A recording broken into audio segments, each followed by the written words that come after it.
اعوذ باللہ من الشیطان اللعین الرجیم بسم اللہ الرحمن الرحیم الحمد للہ وکفا وسلام علی عبادہ الذین اصطفیٰ. درود بھیجیے محمد و آل محمد.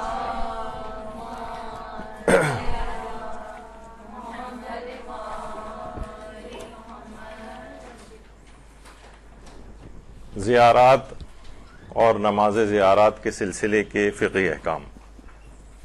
اچھا، پہلے تو اس میں ایک چیز عرض کر دی جائے کہ اس میں بہت سے ضمنی باتیں بھی آپ کی خدمت میں عرض کی جائیں گی، کیونکہ بہت سے درس سننے والے ایسے ہیں کہ وہ بس ہاں یا نہیں والے جوابات سننا چاہتے ہیں اور ہمیشہ یہ شکایت کرتے ہیں کہ بعض اوقات گفتگو بہت طویل ہو جاتی ہے. تو کیونکہ اس میں کوئی ایک پہلو نہیں ہوتا، مثلا کوئی ایک مسئلہ بیان ہو رہا ہے تو اس کے ضمن میں اس کے پیٹ میں بہت سارے مسئلے ہوتے ہیں جو کہ بیان کیے جاتے ہیں، اور پھر یہ ایک ایک دو دو تین تین پانچ پانچ منٹ کے کلپس کے لحاظ سے بنایا نہیں جا رہا ہے، بلکہ طالبات کی ایک تربیت کی جا رہی ہے، انہیں معاشرے میں کام کرنا ہے، ان کو بیک گراؤنڈ انفارمیشن اس کی ہونی چاہیے. تو ابھی آپ دیکھیں گے کہ اس میں ضمنی کتنے سارے مسئلے، زیارات کے سفر کے سلسلے کے کچھ اہم فقہی احکام ہیں. نماز زیارت کے سلسلے میں لوگ بہت سارے سوالات کرتے ہیں، آپ کے دماغوں میں بھی اٹھتے ہوں گے، تو ان تمام پہلوؤں کو انشاءاللہ بیان کیا جائے گا. دیکھیے، سب سے پہلی بات تو یہ ہے کہ اس قدر ثواب ہے زیارت امام حسین علیہ السلام کا. اللہم صلی علی محمد و آل محمد. کہ ہمارے چھٹے امام جعفر صادق علیہ السلام اللہم صلی علی محمد و آل محمد یہ بات بیان کرتے ہیں کہ امام حسین کی زیارت کرنے والوں کے لیے اس کے گناہوں کو پل بنا دیا جائے گا، جو اس کے گھر کے دروازے پر ہوگا، اور پھر وہ اس کو عبور کر لے گا جس طرح کوئی پل کو عبور کر کے پیچھے چھوڑ دیتا ہے. یعنی اس طرح سے اس کے گناہ بالکل معاف ہو جائیں گے اور وہ پاک و پاکیزہ ہو کر زیارت کے سفر سے واپس آئے گا. اور اس قدر ثواب ہے خود زائر کا. زائر کہ کتنے بڑے بڑے علماء ہیں، جیسے آیت اللہ شیخ محمد باقر ایروانی، یعنی یہ وہ عالم دین ہیں کہ جو آیت اللہ خوئی کے بھی شاگرد رہ چکے ہیں، آیت اللہ باقر الصدر کے بھی شاگرد رہ چکے ہیں، آیت اللہ سعید الحکیم کے بھی شاگرد رہ چکے ہیں، اور آیت اللہ سیستانی کے بھی شاگرد رہ چکے ہیں، اور اب یہ خود درس خارج دیتے ہیں نجف میں استدلالی فقہ کا. ان سے جب یہ سوال کیا گیا کیا وجہ ہے کہ بڑے بڑے علماء، مراجع، فقہا، زوار حضرت ابا عبداللہ کے سامنے اپنی ہر حیثیت کو بھول کر زائرین کی خدمت پر تیار ہو جاتے ہیں. یعنی کوئی بوٹ پالش کرتا ہوا وہاں پہ نظر آ رہا ہے، کوئی زائرین کے پاؤں کو دھوتا ہوا نظر آ رہا ہے.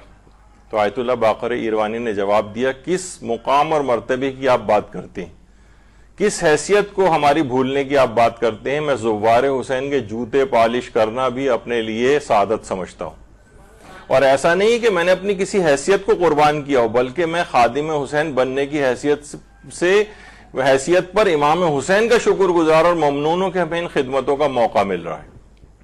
بہت اہم بات ہے یہ. لیکن لوگ عام طور پر کیا کرتے ہیں کہ بہت معمولی سی عبادت سمجھ لیا گیا، اور عام طور پر زیارات کے اوپر بھی اعتراضات شروع کر دے دیے کہ ہر سال انسان زیارت پہ چلا جائے اور اس کو بہت سارے اور ثواب کے کام دکھانے لگتے ہیں. اس کا مطلب ہے کہ وہ زیارت امام حسین کو کوئی معمولی چیز سمجھتا ہے اور کہتا ہے کہ نہیں، اس کے متبادل فلاں فلاں کام جو ہے نا وہ اور زیادہ اچھا ہے کہ اس کام کو چھوڑ کر وہ نیک کام کر لیا جائے، وہ کسی کی جو ہے وہ اسکول کی فیس دے دی جائے اور فلاں. تو وہ تو اسکول کی فیس آدمی کتنی، جو زیارت پہ جاتے ہیں وہ ویسے بھی اسکول فیسیں بھی دیتے رہتے ہیں لوگوں کی، لیکن اس وجہ سے لوگوں کو دوسرے ثواب کے کام دکھا کر زیارت کے سفر سے برگشتہ نہیں کرنا چاہیے. اچھا، اب ایک سوال ہے، ہم مختلف سوالوں کے جواب اس میں دیتے ہوئے جائیں گے کہ کیا امام زادے ہیں اور اصحاب ائمہ ہیں، ان کی قبور کی زیارت کے لیے بھی انسان جاتا ہے؟ کیا ان کی قبور کی زیارت کے بعد نماز زیارت پڑھنا مستحب ہے؟ مثلا کون کون سے اصحاب ائمہ ہیں جناب؟ جیسے حضرت کمیل ابن زیاد ہیں. حضرت کمیل ابن زیاد کس قدر عظیم المرتبت صحابی ہیں حضرت امیر المومنین علیہ السلام کے. اللہم صلی علی محمد و آل محمد. اچھا اتنا اور بتا دیا جائے کہ غیر شیعہ حضرات میں کمیل ایک لحاظ سے متروک ہیں اور وہ ان سے احادیث نہیں لیتے، جبکہ کمیل ابن زیاد نخعی، حضرت کمیل امیر المومنین کے بھی صحابی تھے، امام حسن علیہ السلام کے بھی صحابی تھے، امام حسین علیہ السلام کے بھی صحابی تھے، اور 90 سال کی عمر انہوں نے پائی ہے، اور واقع کربلا کے بھی تقریباً 20-21 سال جو ہے بعد حجاج نے ان کو قتل کیا ہے۔ ان کی قبر مسجد حنانہ کے پاس ہے کہ جو کہ نجف اور کوفہ کے درمیان میں ہے۔ یہ کتنے عرصے پہلے ایک زمانہ تھا کہ حضرت کمیل کا روضہ اس انداز سے ہوا کرتا تھا، لیکن اب ظاہر ہے بڑا پرشکو اس لحاظ سے ہو گیا ہے، اور لوگ یہاں پر جاتے ہیں اور یہاں پر جا کر ان کی زیارت وغیرہ بھی پڑھتے ہیں، اور انہی سے وہ ہے دعائے کمیل۔ دعائے کمیل آپ کو پتہ ہے کہ ہر شب جمعہ خود مولا امیر المومنین علیہ السلام نے حضرت کمیل سے یہ بات فرمائی تھی کہ اے کمیل ہر شب جمعہ اس دعا کو پڑھنا چاہیے، اور یا ورنہ زندگی میں کم سے کم ایک مرتبہ تو اس کو پڑھنا چاہیے، اور ایک دفعہ بھی اگر کوئی پڑھ لے اس کو تو اس کے تمام امور کی کفایت ہو جائے گی، اس کا رزق بہت وسیع ہو جائے گا، اور وہ شخص مغفرت سے محروم نہیں ہوگا کہ جو کہ دعائے کمیل پڑھتا ہے۔ البتہ امام خمینی کے حوالے سے یعنی ان کے جو مقلدات ہوں وہ ان کے نزدیک اور سارے ہی مجتہدین کے نزدیک دعائے کمیل عورت اپنے مخصوص ایام میں بھی پڑھ سکتی ہے، لیکن امام خمینی فرماتے تھے کہ صرف ایک سورہ سجدہ کی ایک آیت سجدہ اس میں آتی ہے، تو وہ اگر اس کو تلاوت نہ کرے، کیونکہ ان کے لحاظ سے ایک آیت سورہ یعنی جو سجدے والے سورے ہیں ان کی ایک آیت بھی پڑھنا حرام ہے، تو وہ ایک آیت بھی اگر وہ پڑھ دی جائے اور خاتون اس لحاظ سے یعنی اس کے لیے جائز نہیں ہے اس کو پڑھنا، تو اس کو نکال کر باقی پورا جو دعائے کمیل ہے وہ پڑھی جا سکتی ہے۔ تو خود کمیل اتنی عظیم صحابی، ان کی زیارت کے لیے لوگ جاتے ہیں۔ اور اسی طرح سے میثم تمار ہے۔ تمار آپ کو پتہ ہے یہ کھجور بیچنے کا ان کا کام تھا، اور عاشورہ سے پہلے ہی ابن زیاد نے ان کو سولی دے دی تھی میثم تمار کو۔ اچھا ایک ویسے میثم جو ہیں ان کو کوفی کہا جاتا ہے، یا بنو اسد سے ان کا تعلق کہا جاتا ہے، لیکن اصلاً یہ عجمی تھے، یعنی عرب نہیں تھے بلکہ بنو اسد کی ایک خاتون تھیں، ان کے غلام تھے، اور پھر بعد میں آزاد ہوئے تھے، تو اس لحاظ سے ان کو اسدی اور کوفی کہا جاتا ہے۔ تو یہ بھی 3 ائمہ کے صحابی تھے، اور میثم تمار کے متعلق کہا جاتا ہے کہ یہ غیبی علوم سے بھی آگاہ تھے، اور جب انہیں تختہ دار پہ لٹکایا گیا تھا اور یہ فضائل امیر المومنین بیان کر رہے تھے، تو یہ پہلے شخص ہیں کہ جن کے منہ میں لگام ڈالی گئی تھی، لگام، اور پھر خنجر سے بھی وار کر کے پھر بہرحال ان کی شہادت ہوئی تھی۔ اور اس قدر قرآن کی تفسیر کے ماہر تھے کہ جو خود مفسر قرآن ابن عباس، حضرت عبداللہ ابن عباس جو خود مفسر قرآن تھے، ان سے میثم تمار کہتے تھے کہ اے ابن عباس تفسیر قرآن کے متعلق جو چاہو مجھ سے پوچھو۔ بہت ہی عظمت ہے، ہم لوگ سوچتے ہیں کہ شاید فقط مولا کے اس لحاظ سے ایک صحابی تھے، یعنی علمی عظمت بھی بہت زیادہ تھی میثم کی۔ ان کی قبر کی زیارت کے لیے بھی لوگ جاتے ہیں، اور وہاں پہ جب جاتے ہیں تو پھر نماز زیارت۔ اسی طریقے سے یہ خیر یہ بھی میثم تمار کی اندر سے آپ زیارت کر سکتے ہیں ان کی قبر کے۔ اللہم صلی علی محمد و آل محمد۔ اسی طرح سے حضرت حبیب ابن مظاہر۔ اچھا اتنا اور بتا دیا جائے کہ حضرت حبیب ابن مظاہر یہاں پر زیادہ مشہور ہے، اور ویسے آیت اللہ مامقانی جو تھے، جو کافی رجال کے بھی ماہر تھے، وہ یہ کہتے تھے کہ اصل اس کا تلفظ جو ہے وہ مظاہر ہی ہے، اور وہ بہت سے زیارت ناموں کو بیس بناتے تھے دلیل کے طور پر کہ ان میں مظاہر آیا ہے۔ لیکن آیت اللہ محسن امین عاملی ہیں، اس کے برخلاف بھی ایک نظریہ ہے۔ ان کے میں نام کے تلفظ کے اعتبار سے ایک چیز بتا رہا ہوں، وہ کہتے تھے کہ اس کو صحیح طور پر تلفظ کرنا چاہیے حضرت حبیب ابن مظاہر، یہ ہے اصل لفظ۔ اور اور انہوں نے کہا کہ اصل میں متاخرین جو علماء ہیں ان کے اندر یہ لفظ تبدیل ہوتے ہوتے مظاہر ہو گیا ہے، جو کہ غلط ہے، اصل میں مظاہر بروزان مطہر ہے۔ یہ تو بہرحال یہ علماء میں ہے، اور یہاں پر ہمارے ہاں انڈو پاکستان میں مظاہر ہی زیادہ رائج ہے۔ اور سوچیں کہ اس قدر ان کی عظمت تھی، ان کی زیارت کے لیے بھی، قبر کی زیارت بھی خود، کیونکہ حضرت امام حسین علیہ السلام کی قبر مبارک کے 10 میٹر کے فاصلے پر ہی حضرت حبیب کی قبر ہے، اور ان کی قبر کی زیارت کے لیے بھی لوگ جاتے ہیں. تو اس قدر عظمت تھی کہ امام حسین فرماتے تھے کہ حبیب ہر شب میں ایک قرآن ختم کرتے تھے. اور حافظ جو اہل سنت کے علماء ابن حجر عسقلانی، انہوں نے ان کو صحابی رسول بھی قرار دیا ہے. البتہ شیخ طوسی ہیں، انہوں نے ان کو حضرت امیر المومنین کا اور امام حسین کا صحابی بتایا ہے، اور کہیں پہ بھی صحابی رسول کے طور پر ان کا تذکرہ نہیں کیا ہے. لیکن اہل سنت علماء جو ہے ان کو صحابی رسول قرار دیتے ہیں، اور امکان بھی اسی کا ہے، چاہے انہوں نے اس کو نہ لکھا ہو. اور خود ان کی اتنی عظمت تھی کہ زیارت ناہیہ میں امام زمانہ علیہ السلام نے ان کو سلام کیا ہے. اللہم صلی علی محمد و آل محمد. اب جب جا ہی رہے ہیں، امام حسین کی قبر کی زیارت بھی ہو رہی ہے اور وہاں نماز زیارت پڑھی جا رہی ہے. اسی طرح حبیب ابن مظاہر، یہ خود صحابی امام ہیں، اور ان کی بھی زیارت، اب ان کی زیارت کا فقہی حکم کیا ہے بھی بتاتا ہوں. اسی طرح امام زادہ، مثلا امام زادہ یاسر و ناصر ہیں، حضرت امام موسیٰ کاظم علیہ السلام کے فرزندوں میں سے ہیں. اللہم صلی علی محمد و آل محمد.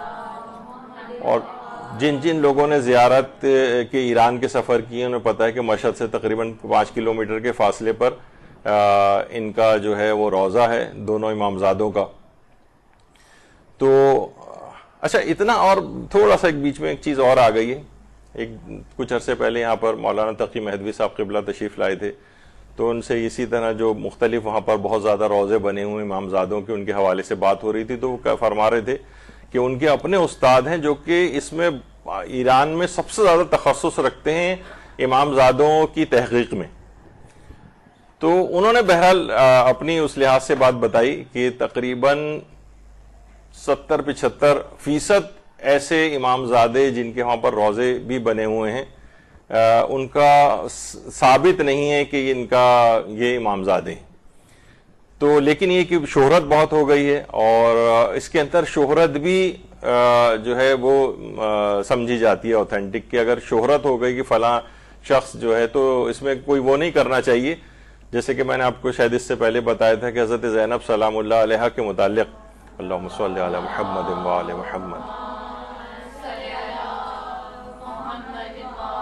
کہ شیعوں کا قول مشہور یہ ہے کہ ظاہر ہے کہ وہ دمشق میں دفن ہے، جہاں سب لوگ ان کی زیارت کے لیے جاتے ہیں، لیکن ان کا ایک روضہ مصر میں بھی ہے اور ان سے منسوب ہے.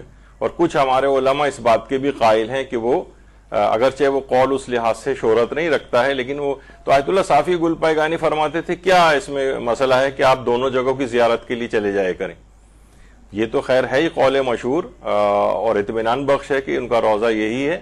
اور لیکن یہ کہ جب ایک احتمال اور امکان موجود ہے، اور وہ بھی علماء اس کے بھی کچھ قائل رہے ہیں، یا بہت کچھ علماء ایسے بھی ہیں کہ مثلا جن کا محسن امین عاملی، وہ ان کا نظر یہ تھا کہ حضرت زینب مثلا مدینہ منورہ ہی میں دفن ہے. وہ کہتے ہیں ان کا مدینہ آنا تو ثابت ہے، لیکن مدینہ سے باہر جانا ثابت نہیں.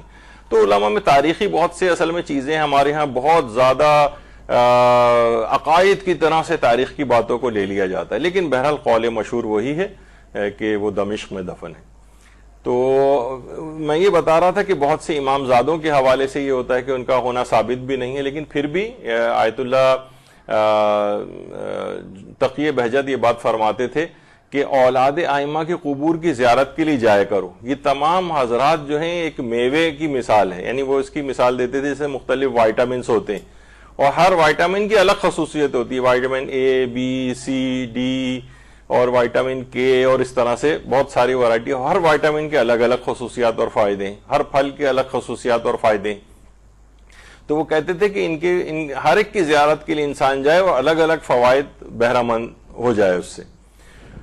تو یہ ایک اس کے اندر آتا ہے کہ کیا امام زادوں اور اصحاب ائمہ کی قبور کی نماز زیارت بھی مستحب ہے، جبکہ اتنے اہم ترین جو ہیں یہ اصحاب ہیں اور امام زادے، تو ان کی نماز زیارت کا خصوصی استحباب ثابت نہیں کہ ان کی نماز، بلکہ کوئی ان کے لیے نماز زیارت اصلاً وارد ہی نہیں ہوئی. لیکن اگر کوئی یہ کرنا چاہے، آیت اللہ سیستانی فرماتے ہیں کہ رجائے مطلوبیت کی نیت سے امامزادوں یا اصحاب ائمہ کی زیارت کی جا سکتی، رجائے مطلوبیت کی نیت سے کہ بھائی نماز ہی تو ہے، نماز پڑھ رہے ہیں ہم۔ البتہ یہ وہ فرماتے ہیں کہ اور زیادہ بہتر یہ ہے کہ آپ کوئی سی بھی 1-2 رکعت نماز پڑھیں، اور اس کے بعد جن کی آپ زیارت کے لیے گئے ہوں، جس امام زادے کی یا مثلا اصحاب ائمہ کی، ان کو اس 2 رکعت نماز زیارت کا ثواب ہدیہ کر دیں، یہ زیادہ بہتر ہے۔ یعنی کیونکہ نماز زیارت الگ سے کوئی وارد نہیں ہوئی ہے، آئی نہیں ہے، اب آپ خود سے ایک نماز زیارت پڑھ رہے ہوں تو وہ فرماتے ہیں رجائے مطلوبیت کی نیت سے تو پڑھ سکتے ہیں، لیکن مستحب کی نیت سے نہیں پڑھ سکتے۔ مستحب کے معنی کہ مستحب یہ کہ حکم خدا یہ ہے کہ نماز زیارت پڑھی جائے، مستحب بھی تو حکم خدا ہے نا، تو مستحب کے عنوان سے کوئی زیارت آئی نہیں ہے، کیونکہ اس لحاظ سے ایک امید ثواب میں ایک اچھی چیز ہے، 2 رکعت نمازی تو پڑھ رہے ہیں، لیکن زیادہ وہ بہتر ہے، وہ یہ فرماتے ہیں کہ 2 رکعت ایک ایسی عمومی ایک نماز پڑھی جائے، کیونکہ نماز الصلاۃ خیر موضوعین، بہترین موضوع ہے، چاہے کوئی کم پڑھے زیادہ پڑھے، حدیثوں میں یہی آیا ہے۔ تو بہرحال یہ زیادہ بہتر ہے کہ اس کا ثواب ان معصومین جو اصحاب معصومین ہیں یا اولاد ائمہ ہیں ان کو ہدیہ کر دیا جائے۔ اچھا، آیت اللہ خوئی بھی یہ بات فرماتے تھے کہ خصوصی استحباب ان کا ثابت نہیں کہ خصوصیت کے ساتھ نام لکھ کے آیا ہو کہ جناب ان کی نماز زیارت پڑھی جائے، اور آیت اللہ اسحاق فیاض بھی فرماتے تھے کہ مستحب ہونا اس کا ثابت نہیں ہے، مستحب نہیں ہے۔ اچھا، پھر ایک سوال ایک اور چیز بھی آتی ہے، وہ یہ ہے کہ ایک سوال ہوتا ہے، کیونکہ زیارات سے ملحقہ ہم بہت سارے فقہی احکام کو اس وقت ڈسکس کر رہے ہیں، اور کچھ اس طرح کی باتیں بھی اس کے اندر آ جاتی ہیں کہ نماز کے بعد عام طور پر ہم دیکھتے ہیں کہ امام حسین علیہ السلام کی زیارت کھڑے ہو کے پڑھی جاتی ہے، پھر رخ کو بدلا جاتا ہے، اور اس کے بعد جو 8ویں امام کی زیارت پڑھی جاتی ہے، اور پھر قبلہ رخ ہونے کے بعد امام زمانہ علیہ السلام کی زیارت پڑھی جاتی۔ تو دیکھیے، سب سے پہلی بات تو یہ ہے کہ کوئی شرعی حکم نہیں ہے کہ اسی طرح سے ان 3 ہی کی پڑھی جائے، ویسے اور ائمہ کی بھی ملا کر کوئی چاہے تو پورے 4 معصومین کو بھی کی زیارت بھی پڑھ سکتا ہے۔ اچھا، کیونکہ الگ سے کوئی حکم نہیں ہے کہ نماز کے بعد لازمی زیارت پڑھی جائے، تو پھر ہمارے یہاں رائج کیسے ہو گئی ہے؟ کیونکہ دیکھیے اصلاً زیارت کیا ہے؟ سلام ہے، ہم سلام کر رہے ہیں ان کو۔ دیکھیے اس کی وجہ، رائج ہونے کی وجہ شاید جنہوں نے رائج کی ہو اس کو، اور شیعہ ثقافت میں اس لحاظ سے آ گئی ہے کہ امام حسین علیہ السلام نے اس قدر عظیم قربانی دی، تو ایسا نہ ہو ایک بالکل ایک جنگل بیابان میں وہ شہید کر دیے گئے، تو ایسا نہ ہو کہ ان کی اس عظیم قربانی کو بھولا دیا جائے، تو روزانہ ہر نماز کے بعد ان کو سلام کر کے ان کو یاد کیا جائے۔ ایک تو وجہ امام حسین کے حوالے سے یہ، یعنی امام حسین علیہ السلام کی زیارت ہم یوں پڑھ رہے ہیں کہ ان کی اس عظیم قربانی کو بھولا نہ دیا جائے، اور روزانہ کئی مرتبہ ہر نماز کے بعد اس طرح سے ہو رہا ہے۔ جس اعتبار سے بھی اس کو رائج کیا گیا، بہت اچھا رائج کیا گیا، اگرچہ یہ نماز کا جز نہیں ہے، لیکن یہ کہ بہرحال اس کو رائج کیا گیا تو بہت اچھا ہے کہ لوگ اس کو کہیں بھلا نہ دیں۔ اسی طریقے سے مثلاً حضرت امام علی رضا علیہ السلام کی زیارت جو ہے وہ پڑھی جاتی ہے، اللہم صلی علی محمد وآل محمد، کہ امام تمام لوگوں سے دور ایک غریب الوطنی میں شہید کر دیے گئے، ایسا نہ ہو کہ ان کی زیارت کو بھی بھلا دیا جائے اور ان کو فراموش کر دیا جائے، تو ان کی زیارت کو بھی الگ سے 8ویں امام کی کو خاص طور پر یہ رائج کیا گیا۔ اور ایسا نہ ہو کہ امام زمانہ علیہ السلام کی طولانی غیبت سے لوگ اتنی غیبت کا زمانہ اتنا طولانی ہو گیا کہ ان کو بھی کہیں فراموش نہ کر دیا جائے، تو ہر نماز کے بعد ان کو سلام کر کے ان کو یاد رکھا جائے۔ تو الگ سے ایسا کوئی فقہی حکم نہیں ہے کہ بس ان 3 ہی ائمہ کی زیارت جو ہے وہ پڑھی جا سکتی ہے اور کسی کی نہیں پڑھی جا سکتی، ایسا نہیں ہے، بلکہ دیگر ائمہ کی بھی پڑھی جا سکتی ہے، لیکن رائج ہونے کی وجہ یہ میں نے آپ کی خدمت میں بیان کی کہ ایسا نہ ہو کہ اس طرح سے ہو جائے۔ اور اس لحاظ سے دیکھیں یہ ضروری نہیں ہے، بلکہ علماء کے ہاں تو اس قدر رائج ہے یہ چیز کہ آیت اللہ شیخ عبد الکریم حائری، یہ تو جنہوں نے حوضہ علمیہ قم قائم کیا، یہ تو نماز کے شروع کرنے سے پہلے 3 مرتبہ امام حسین پر سلام کیا کرتے تھے۔ ہمارے ہاں تو نماز کے بعد ہے نا زیارت پڑھی جاتی ہے، وہ تو نماز کے شروع میں بھی پڑھا کرتے تھے۔ جب ان سے پوچھا گیا کہ کیا یہ آپ کسی روایت کی بنا پر ایسا کرتے ہیں، فرماتے تھے نہیں روایت تو کوئی نہیں ہے، لیکن میں اس نماز، ذکر اور یاد خدا کو امام حسین کے مرہون منت جانتا ہوں۔ یہ آج جو کچھ بھی مکتب ہمارا زندہ ہے امام حسین کی وجہ سے زندہ ہے۔ اور آیت اللہ شیخ عبدالکریم حائری جن کی فوٹو بھی اوپر نظر آ رہی ہے، یہ خاک کربلا کی بنی ہوئی ایک تصویر کو باقاعدہ اپنے امامے کے اوپر رکھتے تھے اور اس کے بعد پھر نماز شروع کیا کرتے تھے۔ تو بہرحال یہ علماء کی عقیدت کا تو اس قدر انداز ہے کہ یہ نہیں کہ ہم نماز کے بعد صرف وہ ان کے اوپر سلام کریں۔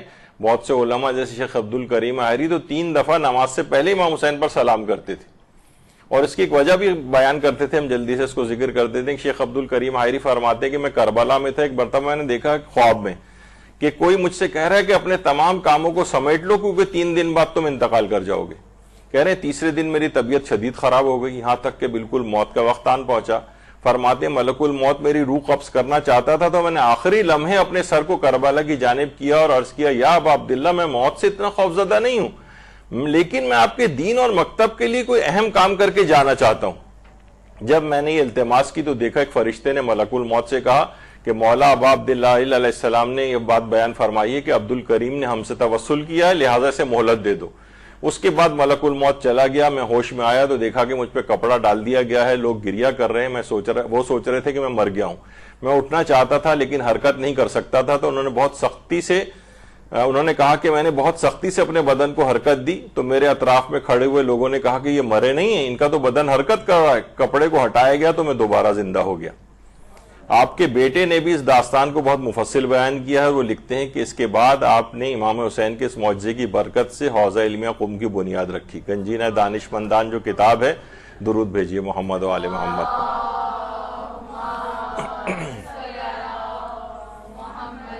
اس وجہ سے شیخ عبدالکریم حائری امام حسین کے توسط سے ہی ان کو زندگی ملی تھی، ان کے وسیلے سے، اور اتنا بڑا کام ان سے لینا تھا کہ حوزہ علمیہ قم کی بنیاد اس کے بعد رکھی ہے انہوں نے۔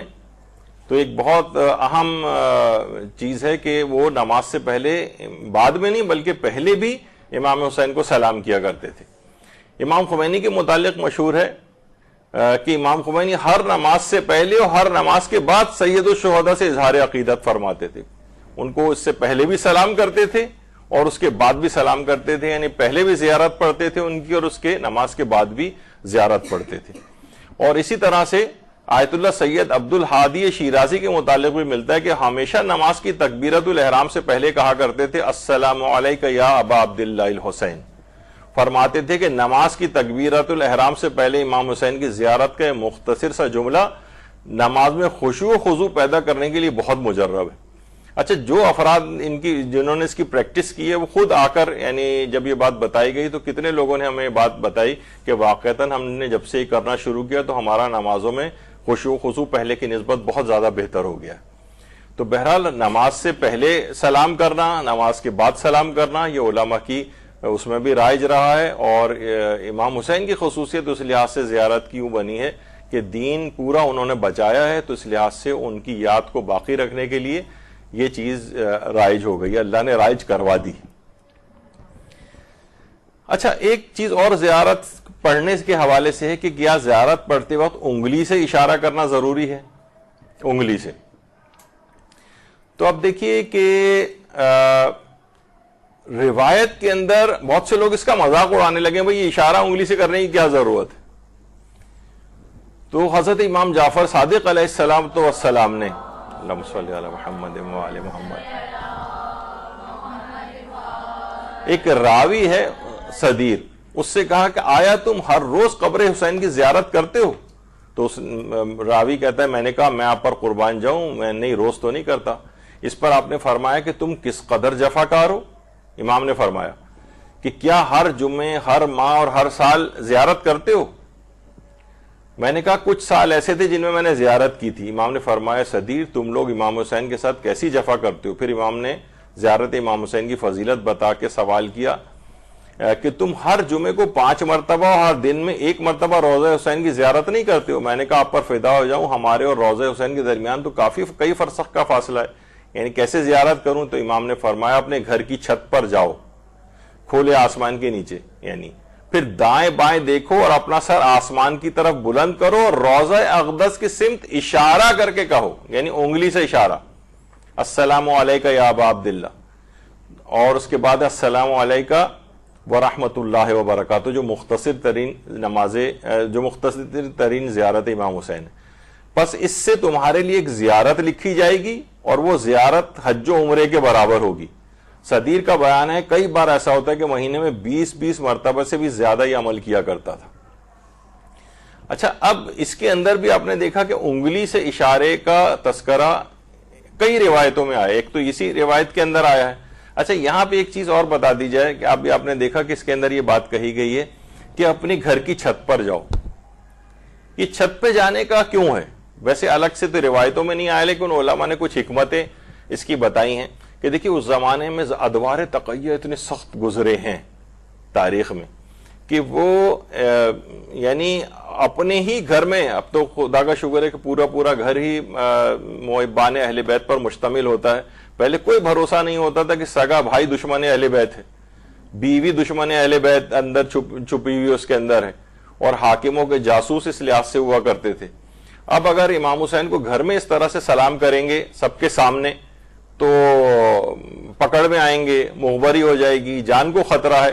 تو اس زمانے میں ایک لگتا ایسا ہے کہ ان ادوار تقیہ کی وجہ سے، سخت ترین ادوار کی وجہ سے حکم ہوا کہ کھلے آسمان کے نیچے جاؤ، یعنی کوئی دیکھنے والا نہ ہو، گھر کی چھت پہ چلے جاؤ۔ عام طور پر وہاں اس طرح سے افراد نہیں ہوتے کہ کسی پر یعنی کسی کی نگاہ اس لحاظ سے نہ پڑے۔ لیکن یہ کہ کیونکہ روایت میں آیا تو اب بھی بہت سارے زیارات کے سلسلے میں لوگ کھلے آسمان میں یا گھر کی چھت پر جا کر زیارات کو پڑھتے ہیں، لیکن شاید یہ ادوار تقیہ کی وجہ سے ہے کہ جانوں کو بچانے کے لیے ایسا حکم دیا گیا ہو شاید۔ اچھا، اور روایتوں کے اندر بھی ہے کہ بہت سارے لوگ ایسے ہیں کہ دل کی خواہش رکھنے کے باوجود عاشورے کے روز کربلا میں زیارت قبر امام حسین کے لیے حاضر نہیں ہو سکتے۔ وہ کیا کریں؟ علقمہ فرماتے ہیں کہ میں نے امام محمد باقر علیہ السلام سے پوچھا، اللہم صلی علی محمد وآل محمد، کہ اس بندے کا اجر و ثواب کیا ہے جو کربلا سے بہت دور رہتا ہو اور اس کے لیے روز عاشورہ امام حسین کی زیارت کرنا ممکن نہ ہو؟ تو امام نے فرمایا وہ بندہ اس دن صحرا میں جائے یا گھر کی چھت پر چلا جائے۔ صحرا میں جائے، دیکھ رہے ہیں آپ، یعنی یا گھر کی چھت پر جائے اور ہاتھ سے اشارہ کر کے امام حسین کو سلام کرے۔ یہاں پہ بھی انگلی سے، ہاتھ سے اشارے کا تذکرہ آیا، اور پھر امام کے قاتلوں پر لعنت کرے اور 2 رکعت نماز پڑھے اور توجہ کرے کہ اس کام کو روز عاشورہ ظہر سے پہلے انجام دے۔ پھر امام حسین کے لیے گریہ وزاری کرے، اگر لوگ گھر میں ہوں تو ان کو بھی امام حسین پر گریہ کا کہے، اپنے گھر میں مجلس عزا برپا کرے۔ خیال رہے جب بھی اہل خانہ ایک دوسرے سے ملیں تو غم و گریہ کی حالت میں ہوں، اور ضروری ہے کہ بعض اہل خانہ ایک دوسرے کو امام حسین کے غم و مصیبت پہ تعزیت پیش کریں، اور جب وہ ان کہے ہوئے تمام کاموں کو انجام دیں گے تو میں ضمانت دیتا ہوں کہ جو بھی ثواب ذکر ہوا ہے وہ سب خدا ان کو عطا کرے گا۔ راوی نے کہا کہ میں آپ پر قربان، آپ ان کے لیے ان سب ثوابوں کی ضمانت دیتے ہیں مولا؟ امام نے فرمایا ہاں، اگر اس حکم کے مطابق انجام دیں گے تو میں ضمانت دیتا ہوں۔ علقمہ کہتے ہیں میں نے امام سے عرض کی اگر بعض اہل خانہ ایک دوسرے کو تعزیت پیش کریں تو کیا کہیں؟ پھر امام نے پورا وہ جملہ بتایا جو کہ عام طور پہ عظم اللہ اجورنا والا، اب اتنا وقت نہیں کہ اس کو پورا پڑھا جائے۔ یعنی آپ نے دیکھا کہ اس کے اندر پورا وہ طریقہ کار کہ اگر کوئی شخص وہاں پر حاضر نہیں بھی ہو سکا ہے تب بھی اس پورے ثواب کو حاصل کر سکتا ہے اس انداز سے جیسے کہ امام نے اس میں تذکرہ کیا ہے۔ تو اس میں وہی گھر کی چھت پہ جانا یا صحرا میں جانا یا ایسی جہاں پہ لوگ موجود نہ ہوں، پھر ہاتھ کے اشارہ کر کے امام حسین پر سلام کرنا۔ تو یہ بھی حکم ہو گیا کہ بہت اصل میں لوگ بہت ان چیزوں کا مذاق اڑانے لگے کہ بھئی یہ کیا زیارت ہی تو پڑھنی ہے، اور بہت سے لوگ سیدھا ہاتھ کر کے بھی بالکل کھڑے رہتے ہیں کیونکہ ہم دور سے زیارت پڑھ رہے ہیں۔ تو روایات جس کے اندر دور سے زیارت پڑھنے کا حکم ہے تو اس میں خاص طریقہ بھی بتایا گیا کہ اس طرح سے خیر ہاتھ چھوڑ کر بھی پڑھ سکتے ہیں، لیکن اگر حدیث کے اوپر عمل ہی ہو جائے اور انگلی سے اشارہ کر دیا جائے تو اس میں کیا حرج ہے۔ اچھا، اب یہ جو نماز زیارت کے بعد پڑھی جاتی اس کا فلسفہ کیا ہے، یہ کیوں پڑھی جا رہی؟ دیکھیے عام طور پر اصل زیارت تو وہی ہے نا جو قبر پہ جا کر ہوتی، قبر کے پاس انسان پہنچتا ہے وہاں زیارت پڑھتا ہے۔ تو دیکھیے نماز زیارت یعنی زیارت کی جو نماز ہے وہ اللہ کے لیے پڑھی جا رہی، کیونکہ نماز ہوتی ہے اللہ کے لیے، ہم کسی امام کو تو سجدہ بھی نہیں کرتے ہیں، نہ ہم کسی امام کی کوئی عبادت کرتے ہیں، نماز پڑھی جا رہی ہے اللہ کے لیے۔ تو قبر ایسا نہ ہو کہ شیعت پر یہ الزام لگ جائے کہ یہ لوگ قبر پرستی کرتے ہیں، قبر کو اپنا معبود بناتے ہیں، قبر کو جا کر مثلا سجدہ کرتے ہیں. اس الزام کو ہٹانے کے لیے بھی غالباً کہ ایسا نہ ہو کہ ان کے اوپر کسی طرح کی قبر پرستی کا الزام لگ جائے، جیسے کہ بہت سے لوگ ابھی تک کرتے ہیں. تو یہ بہت بڑا ایک حکم اس لحاظ سے ہے کہ انسان 2 رکعت نماز زیارت اللہ کے لیے پڑھے، قبلہ رخ ہو کر اللہ کے لیے، تاکہ تم پر سے الزام ہٹ جائے کہ تم کوئی قبر پرستی کرنے کے لیے یہاں پر آئے ہو یا ان کو معبود سمجھ کر یہاں پر آئے ہو. جیسے کہ اس کے باوجود بھی یہ الزام خیر لگا ہے، لیکن ہمارے پاس بہت سالڈ اس کے آرگومنٹس ہوتے ہیں، دلائل ہوتے ہیں کہ ایسا کچھ بھی نہیں ہے. ہم کوئی قبر پرستی نہیں کرتے ہیں، قبر کی زیارت کا حکم دیا گیا ہے، اور امام حسین کی قبر کی زیارت کو تو الگ سے کتنی کثیر تعداد میں حکم موجود ہے. اور یہاں کر ہم اس عمل سے کہ ہم جو نماز زیارت پڑھ رہے ہیں اس بات کی نفی کرتے ہیں کہ پروردگار، یعنی لوگوں کو بھی اس لحاظ سے ابلاغ کرنے کے لیے کہ ہم صرف عبادت اللہ کی کرتے ہیں اور اسی کے حکم کے تحت یہاں زیارت کے لیے آئیں، تاکہ یہ چیز ہو جائے کہ ہم قبر کی پرستش نہیں کرتے بلکہ اللہ کی پرستش کرتے ہیں. اس وجہ سے نماز زیارت کا ایک حکم شاید رکھا گیا ہو. یعنی اس میں مختلف احتمالات ہیں. بہرحال اچھا، اب کیا نماز زیارت سے پہلے اذان و اقامت دی جا سکتی؟ ایک سوال ہے یہ بھی. نماز زیارت سے پہلے اذان و اقامت، تو اس کا جواب یہ ہے کہ نماز زیارت سے پہلے اذان و اقامت کا کوئی فقہی حکم، کوئی اللہ کا حکم موجود نہیں، غیر مشروع ہے. یعنی مشروعیت اس کی نہیں ہے، شریعت میں اس کا کوئی حکم نہیں ہے.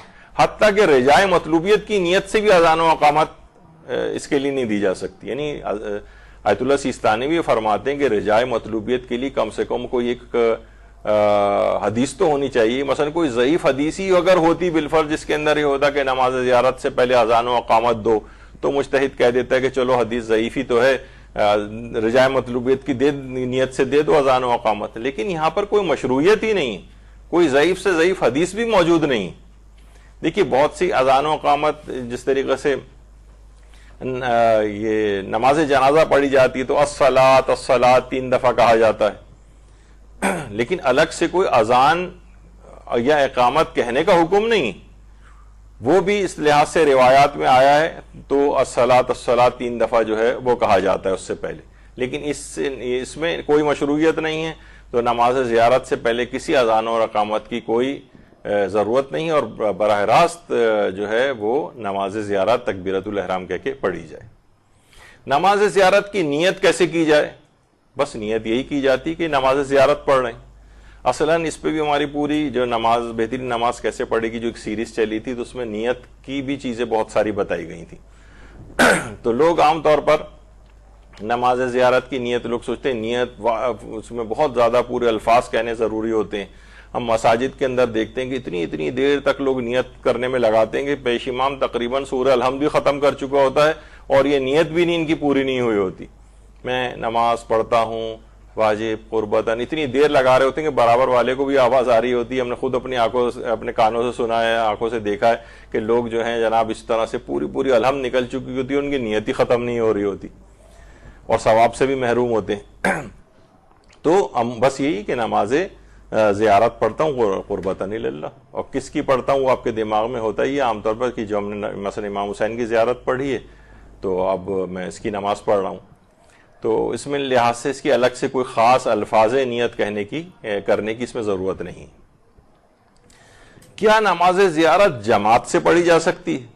جماعت سے مثلا یہ عام طور پہ دماغ میں آتا ہے کہ پورا کاروان گیا ہوا ہے کسی جگہ اور وہ بعض اوقات جلدی بھی کر رہے ہوتے ہیں. اب ہر شخص کو اگر چھوڑ دیا جائے عام طور پر کہ بھئی نماز زیارت سب لوگ پڑھ لیں تو کوئی دیر سے پڑھ رہا ہے، کوئی اور کاروان کو چلانا ہوتا ہے، تو دماغوں میں آتا ہے کہ ایسا نہ ہو کہ ایک جماعت کرا دی جائے تاکہ لوگ فوراً ایک ہی حدلے میں فارغ ہو جائیں جلدی سے 2 رکعت نماز پڑھ کے. تو یہ دماغ میں رہے کہ 2-3 صرف نمازوں کو چھوڑ کر کسی بھی مستحب نماز کی جماعت نہیں ہو سکتی.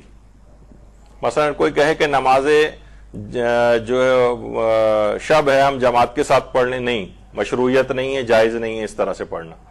صرف 2-3 جیسے میں نے کہا، مثلا عیدین کی نماز غیبت امام میں مستحب ہے، لیکن اصلاً جب یہ واجب نمازوں میں سے ہے کہ امام زمانہ علیہ السلام جب ظہور فرمائیں گے اللہم صلی علی محمد وآل محمد،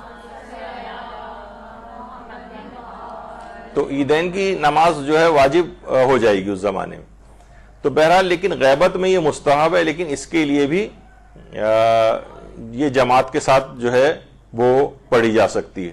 اسی طریقے سے ایک مستحب نماز ہے، آپ نے سنا ہوگا نماز استسقاء، جو کہ عام طور پر بارشیں وغیرہ نہیں ہوتی ہیں تو اس وقت نماز وہ بھی جماعت سے پڑھی جاتی ہے، اس کا استثناء ہے، اس کا الگ سے روایت میں آیا ایکسیپشن ہے وہ. اور ایک نماز اور ہے جس میں علماء میں تھوڑا سا ایک اختلاف ہے، اگرچہ آیت اللہ سیستانی اور آیت اللہ خوئی وہ تو کہتے ہیں کہ اشکال ہے اس نماز میں، وہ ہے نماز عید غدیر کے روز. جو نماز عید غدیر ہے وہ جماعت کے ساتھ پڑھنا ایک مستحب نماز ہے، تو اس کو جماعت سے پڑھنا. لیکن آیت اللہ سیستانی فرماتے ہیں اشکال ہے جماعت میں، یعنی جماعت صحیح نہیں ہے اس کی. آیت اللہ خوئی بھی یہی فرماتے تھے، اور بہت سے علماء تو منع کرتے ہیں اس سے. رہبر معظم کا فتویٰ ہے کہ وہ جماعت کے ساتھ نہیں پڑھی جا سکتی، آیت اللہ سیستانی کی اشکال ہے. لیکن پھر بھی اس پہ کیا کرتے ہیں لوگوں کا ایک دم سے بہت زیادہ انٹرنیٹ اور سوشل میڈیا پہ جب عید غدیر آئے گی تو آپ دیکھیں گے کہ اس سے پہلے لوگ بہت زیادہ اس کے خلاف لکھنا شروع ہو جاتے ہیں، کیونکہ آیت اللہ سیستانی نے اشکال لگایا ہے، رہبر معظم نے بھی فتویٰ دیا ہے. لیکن ایسا نہیں ہے، دیگر اگر مراجع کو دیکھیں تو بہت سے مراجع اس نماز کو جماعت سے پڑھنے کے قائل ہیں. جیسے میں نے کہا کہ فقہی مسئلہ اختلافی ہے، تو دوسرے مراجع اور ان کے مقلدین کو اسپیس دینی چاہیے. یعنی ایسا نہ ہو کہ آپ کہیں کہ بھائی کیونکہ میرے مرجع اس کو منع کر رہا ہے تو بس میں یہ نہ سب پہ لاگو کروں گا اور اس کی تبلیغ کروں گا کہ اس کے علاوہ ہر مرجع کی بات غلط ہے. یہ ایک بہت عجیب و غریب اور ایک غلط رجحان پیدا ہو گیا ہے. ہر مرجع کو اس لحاظ سے اس کے فتوے کا ایک احترام ہے، وہ والا احترام لوگوں کو دینا چاہیے. تو مثلا آیت اللہ بہجت کہتے تھے رجائے مطلوبیت کی نیت سے، جو کہتے تھے کہ نماز عید غدیر جو ہے وہ پڑھی جا سکتی ہے. اور اسی طریقے سے آیت اللہ صافی گل پائیگانی تو مستحب سمجھتے ہیں کہ نماز عید غدیر کو جماعت کے ساتھ پڑھا جائے. آیت اللہ صادق روحانی جو ہے موجودہ مجتہدین کی اس میں آتے ہیں زندہ مراجع میں سے، وہ بھی اس بات کے جو ہے وہ قائل ہیں کہ اس کو پڑھا جا سکتا ہے. تو بہرحال یہ ایک دماغ میں رہے. تو لیکن نماز زیارت جو ہے مستحب نماز ہونے کی بنا پر یہ اس قانون کے اندر آتی ہے، کوئی مستحب نماز جماعت سے نہیں پڑھی جا سکتی. اور وہ جو 2-3 استثناءات میں نے پیش کیے ہیں وہ عام قانون کے اندر ایکسیپشن ہے، استثناء ہے. وہ قانون یہی ہے کہ کوئی مستحب نماز جماعت سے نہیں پڑھی جا سکتی. وہ 2-3 ایکسیپشن آئے ہیں، ان کو چھوڑ کر باقی ہر جگہ قانون چلے گا، اور یہ نماز زیارت پر بھی چلے گا. اب یہاں ان لوگوں کے حوالے سے پھر کہہ رہے ہیں جو کہتے ہیں کہ بات کو مختصر رکھا کریں، تو اس کا یہ کہ نماز زیارت جماعت سے نہیں پڑھی جا سکتی. لیکن اسی کے پیٹ میں یہ والا مسئلہ تھا کہ 2-3 نمازیں ایسی ہیں کہ جن میں ایک ایکسیپشن ہے. ایسا اب مختصر اگر بات کریں گے تو لوگ فوراً نیچے مثلا درس کے نیچے کمنٹس میں لکھنا شروع ہو جاتے ہیں نماز عیدین بھی تو مستحب ہے، تو اس کے اندر وہ بھی تو جماعت سے پڑھی جاتی ہے. تو ساری چیزیں جب آئیں گی تو ہر ایک تفصیل آئے گی اس کی. پھر اگر کم کہیں گے وہ کہیں گے نماز عید غدیر، تو وہ کہیں گے وہ تو اشکال لگا ہے، تو ہم نے یہ بتا دیا ان کا اشکال ہے، ان کا فتویٰ ہے، وہ مستحب قرار دیتے ہیں، وہ رجائے مطلوبیت قرار دیتے ہیں. اب بات طویل ہو گئی، تو وہ بات اگر واضح بالکل کرنی ہے تو کچھ نہ کچھ تفصیل میں تو اس لحاظ سے جانا پڑتا ہے. اس لحاظ سے زیارات کے سفر میں ایک اور بھی ہے کہ حائضہ عورت، اصل میں اس کو صحیح اس کا وہ ہے حائض عورت کے لیے حرم عائمہ میں داخل ہونے کا کیا مسئلہ ہے. دیکھیے صحن اور ہال میں آیت اللہ سیستانی فرماتے ہیں داخل ہونا جائز، یعنی ایسا نہیں کہ وہ بالکل اس مین دروازے سے انٹرنس سے داخل ہی نہیں ہو سکتی، نہیں ایسا نہیں. وہ فرماتے ہیں اندر بھی آ سکتی ہے، صحن میں آ سکتی ہے، ہال میں آ سکتی ہے، لیکن احتیاط واجب کی بنا پر وہ 4 دیواری جس میں ذریعہ مبارک ہے، وہ کمرہ، اس میں احتیاط واجب ہے کہ داخل نہیں ہو سکتی. اور فرماتے ہیں حکم خاص معصومین سے مخصوص ہے، لیکن جو دیگر اور مقدس مقامات ہیں، یعنی جو امام زادے ہیں مثلا یا اصحاب ائمہ ہیں، جیسے مثال دی ہے اس کے اندر بھی کہ یعنی یہ تو ہم نے یہ آیت اللہ سیستانی نے نہیں لکھا ہے، بلکہ بیچ میں لوگوں کو سمجھانے کے لیے اس بات سے، جیسے عبداللہ شاہ غازی ہیں، یہاں کے لیے حکم نہیں، یہاں پہ حائض عورت جا سکتی، حتیٰ بی بی معصومہ قم کے اس میں بھی جا سکتی، اور بلد میں جو سید محمد ہیں اس میں بھی جا سکتی ہے، قبر کے قریب تک بھی جا سکتی ہے. ہاں ویسے اس کو اچھا نہیں لگ رہا ہے اور دور سے زیارت کر لے، وہ اس میں کوئی حرج نہیں ہے. آیت اللہ بہجت وغیرہ بھی اس میں ایک احتیاط لگاتے تھے. تو لیکن آیت اللہ سیستانی وغیرہ یا رہبر وغیرہ بھی، رہبر معظم یہی فرماتے ہیں کہ صحن اور ہال وغیرہ کے اندر یا وہ جگہیں جو مسجد کے اندر شامل ہیں. مسجد میں بھی ہوتا ہے کہ ایک دروازے سے داخل ہو کر بغیر ٹھہرے دوسرے دروازے سے نکل جائیں، لیکن اس کے لیے ضروری ہے کہ 2 دروازے ہوں. یہ نہیں ہو کہ ایک ہی دروازہ ہے، ہم اندر داخل ہوئے، کونے تک گئے یا چکر لگایا اور پھر وہاں سے پھر واپس اسی دروازے سے واپس آ جائیں. نہیں، پھر اندر داخل نہ ہو. یہ اس وقت ہے کہ جب 2 دروازے ہوں، ایک دروازے سے داخل ہوں اور دوسرے دروازے سے باہر نکل جائیں. تو یہ وہاں زیارت کے حوالے سے ایک یہ مسئلہ آتا ہے. اچھا، حالت حیض میں، حیض و نفاس میں زیارت اور نماز زیارت کا کیا حکم ہے؟ تو زیارت تو کی جا سکتی ہے، لیکن ظاہر ہے کہ نماز زیارت پڑھنا حرام ہے. نماز زیارت نہیں پڑھی جا سکتی، کیونکہ نماز ہے اس کے لیے خاص طہارت کی شرط ہے، خواہ وہ مستحب نمازی کیوں نہ ہو. لیکن زیارت کی جا سکتی ہے، اور وہی ہے کہ دور میں صرف زری والے کمرے کی حد تک اس میں نہ جائیں، باقی دور سے زیارت کر سکتے ہیں، بس اس کمرے کی حد تک نہ جائیں. صحنوں میں یا رواق وغیرہ جو ہیں اور جو ہال بنے ہوتے ہیں یا وہ جگہیں جو مسجد کے حکم میں، صرف وہاں مسجد کے حکم میں جا تو سکتی ہے، لیکن اس میں پھر یہی ہے کہ گزرتے ہوئے چلے جائے، ٹھہرے نہیں. ایسا نہ ہو کہ کسی سے رک کے بیچ میں بات چیت کرنا شروع کر دی ایک جگہ پہ کھڑے ہو کر، یہ حرام ہو جائے گا بغیر ٹھہرے. کیونکہ یہ خانہ کعبہ اور مسجد نبوی وغیرہ میں بھی کہ عورت کبھی وہاں جائے اس وقت پاک ہو، لیکن مسجد میں اندر جا کر وہ اس کیفیت کے اندر اگر ہو جائے تو واجب ہے کہ فوراً نکلے وہاں سے. اچھا، نکلنے کے لیے بھی تو اتنا طویل چلنا پڑتا ہے، تو بعض اوقات ایک تیمم کا بھی حکم وہاں پر آتا ہے، جو کہ ابھی موقع نہیں کہ اس کو بیان کیا جائے، کیونکہ یہ جو چل کر واپس بھی نکلنے کے لیے جائے گی تو اس میں بھی یہ اندر تو آ گئی ہے اس کے، تو پھر یہ ہے کہ اس وقت جو ہے تیمم کیا جائے. خیر، تو یہ ایک فقہی حکم ایک آتا ہے. اچھا، اسی طرح سے کیا حیض و نفاس کی حالت میں زیارت عاشورہ اس کا سجدہ انجام دیا جا سکتا ہے؟ تو جواب ہے کہ جی ہاں، زیارت عاشورہ بھی پڑھی جا سکتی ہے اور اس کا سجدہ بھی کیا جا سکتا ہے. صرف اس کا جو سجدہ کرنا یہ نماز کے حکم میں نہیں ہے. نماز زیارت نہیں پڑھی جا سکتی، لیکن زیارت عاشورہ کا جو سجدہ ہے وہ انجام دیا جا سکتا ہے اور خود زیارت پڑھی بھی جا سکتی. اچھا، اب جو یہ ہے کہ نماز زیارت ہے، اس میں پڑھا کیا جائے، کیا پڑھا جائے اس میں؟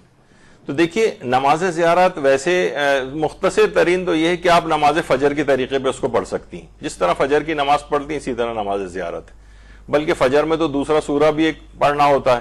اس میں یہ ہے کہ آپ صرف سورہ الحمد پہ بھی اکتفا کر سکتی ہیں. اور خود نماز زیارت بھی یہ چلتے پھرتے بھی پڑھی جا سکتی ہے اور سواری پہ بھی پڑھی جا سکتی ہے، گاڑی ڈرائیو کرتے ہوئے بھی پڑھی جا سکتی ہے. قبلہ رخ ہونے کی شرط بھی نہیں ہوتی ہے اگر حرکت کی حالت میں پڑھی جا رہی ہو تو، اور استقرار بھی شرط نہیں ہے ہلتی ہوئی حالت میں سواری پر یا پیدل چلتے ہوئے، اس لحاظ سے پڑھی جا سکتی ہے. تو نماز زیارت کوئی اگر اتنا وقت نہیں ہے تو آپ نے جلدی سے زیارت پڑھی، اس کے بعد گاڑی میں آپ بیٹھ گئیں اور اس کے بعد اس میں قبلہ رخ، گاڑی اگر قبلے کے برخلاف بھی جا رہی ہے تو کوئی مسئلہ نہیں ہوتا ہے. تو نماز زیارت اس لحاظ سے پڑھی جا سکتی ہے. البتہ نماز زیارت میں کیا پڑھا جائے یہ تو بھی آ گیا کہ کم سے کم، لیکن بہت سے لوگ اس پہ ذرا قانے نہیں ہوتے، کہتے نہیں مستحبات والی چیز بھی بتائیں. تو اس میں یہ پھر یہ مفاتی کے اندر بھی ہے کہ نماز زیارت میں مستحب یہ ہے یا بہتر یہ ہے کہ الحمد کے بعد پہلی رکعت میں سورہ یاسین پڑھی جائے اور دوسری رکعت میں الحمد کے بعد سورہ رحمان پڑھی جائے. تو یہ اس انداز سے اس نماز کو پڑھا جا سکتا ہے. تو یہ نماز زیارت میں کیا پڑھا جائے، یہ ایک چیز آئی. اچھا، اب نماز زیارت پڑھنے کی جو بہترین جگہیں ہیں یہ کون سی ہیں؟ دیکھیے، بہترین جگہیں جیسے کہ مثلا اگر کوئی شخص قبر رسول صلی اللہ علیہ وآلہ وسلم صلی اللہ علیہ محمد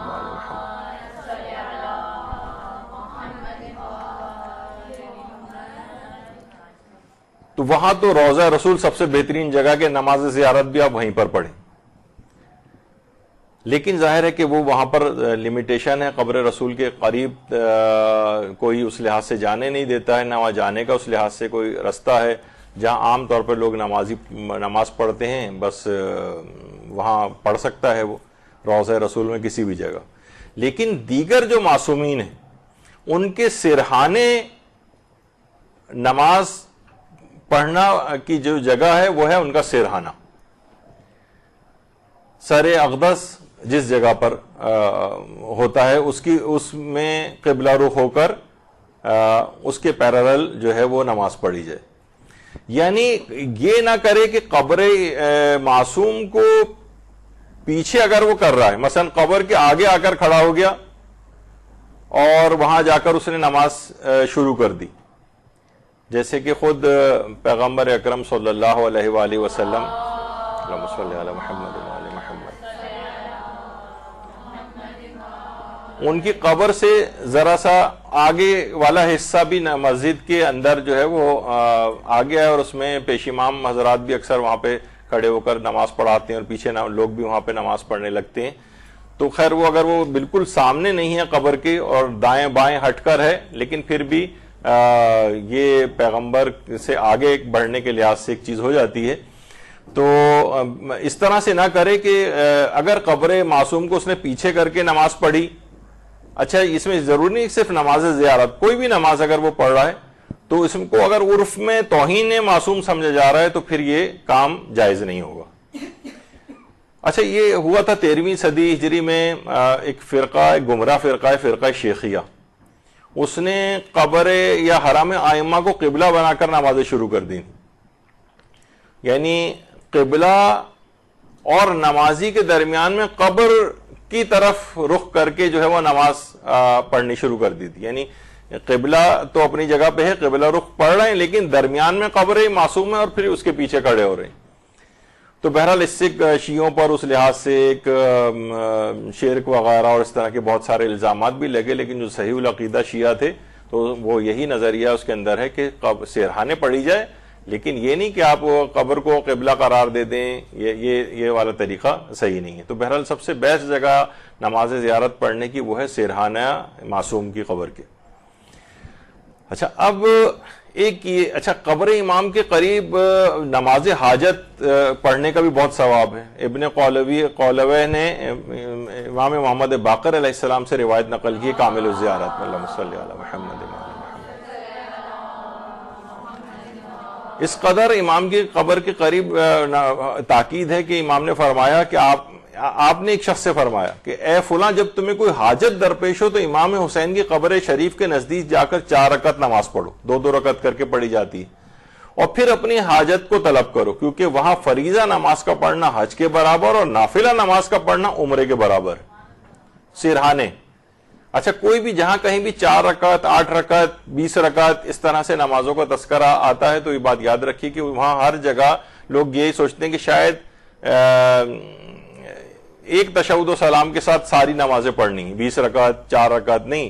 ہمیشہ جب بھی نماز مستحب کی بات ہوگی تو سوائے ایک دفعہ، میں نے پہلے بھی کئی دفعہ شاید آ چکا ہے ذکر، نماز اعرابی ہے وہ 4 رکعتی نماز ہے، وہ استثناء ہے. اسی طریقے سے نماز وتر ہے وہ 1 رکعت ہے، یا 3 رکعت بھی ہوتی ہے. نماز شفع اور وتر کو ملا کے پڑھا جا سکتا ہے یا غفیلہ کے ساتھ ملا کر پڑھا جا سکتا ہے، تو وہ استثناءات ہیں. جیسے میں نے کہا کہ قانون ہمیشہ ایک ہوتا ہے، پھر چند ایکسیپشنز ہوتی. کوئی شخص گھر سے باہر نہیں نکلے گا کرفیو میں، لیکن قانون نافذ کرنے والے ادارے مستثنیٰ ہیں. کوئی بھی لاک ڈاؤن میں باہر نہیں نکلے گا، لیکن فلاں لوگ نکل سکتے ہیں. یہ ایکسیپشنز ہیں، یہ ہر قانون میں ہوتے ہیں. کوئی قانون ایسا نہیں ہے، کوئی عموم ایسا نہیں ہے جو تخصیص خوردہ نہ ہو، کوئی لا ایسا نہیں ہے جس میں کوئی ایکسیپشن نہ ہو. تو اسی طریقے سے یہ اس میں بھی یہ ہے کہ امام نے فرمایا کہ 4 رکعتی نماز اس طرح سے پڑھو جا کر، اور قبر امام حسین کے قریب جا کر اس نماز کو پڑھو. اس کی تاکید آئی ہے. اچھا اس میں بھی آپ دیکھیں کہ اس سرہانے کے معنی یہ ہیں کہ جس طریقے سے وہ لیفٹ سائڈ پر قبر مبارک ہے تو اس طرف ہو کے، یعنی ان کے سرہانے، لیکن قبلہ رخ ہو کے اس طرح سے نماز پڑھی جائے. یہ بیسٹ طریقہ کار ہے اس کا.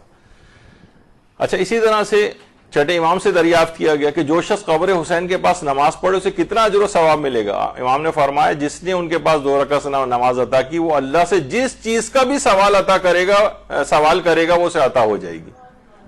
جو چیز جا کر مانگے، اگر قبر امام کے پاس جا کر اس نے 2 رکعت نماز پڑھی یا اس کے بعد دعا کی تو اس کو جو چیز مانگے وہ ضرور اس کو عطا کر دی جائے گی. تو اس لحاظ سے قبر امام کے پاس جا کر اس کا ثواب ہے، خاص طور پہ سرانے والی جگہ. یہ تو وہی والی چیز آ گئی. اچھا، اب ایک سوال اور اس میں یہ آتا ہے کہ نماز زیارت سے پہلے پڑھی جائے یا بعد میں پڑھی جائے؟ یہ ایک بڑا ایک اہم سوال. نماز زیارت سے پہلے پڑھی جائے یا بعد میں پڑھی جائے؟ تو دیکھیے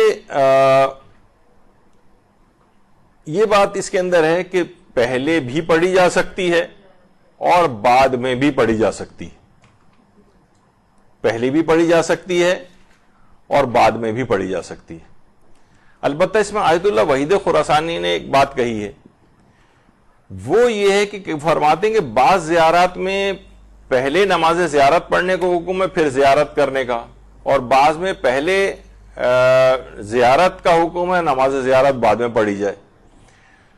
تو بہرحال کسی بھی طور پر پڑھ سکتے ہیں، پہلے بھی پڑھ سکتے ہیں، بعد میں بھی پڑھ سکتے ہیں، اور چاہیں تو نماز زیارت کو چھوڑا بھی جا سکتا ہے. لوگ بہت سوال کرتے ہیں کہ اگر نماز زیارت کیا پڑھنی ضروری ہے؟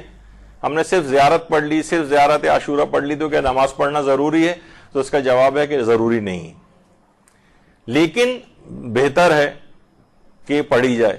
اور آیت اللہ وحید خراسانی فرماتے ہیں کہ اور زیادہ بہتر یہ ہے کہ زیارت پڑھنے سے پہلے بھی نماز زیارت پڑھ لی جائے اور اس کے بعد بھی پڑھ لی جائے. اولا اور بہتر یہ ہے. ضروری تو کوئی بھی نہیں کہتا ہے، لیکن بہتر اس کو سمجھا گیا ہے.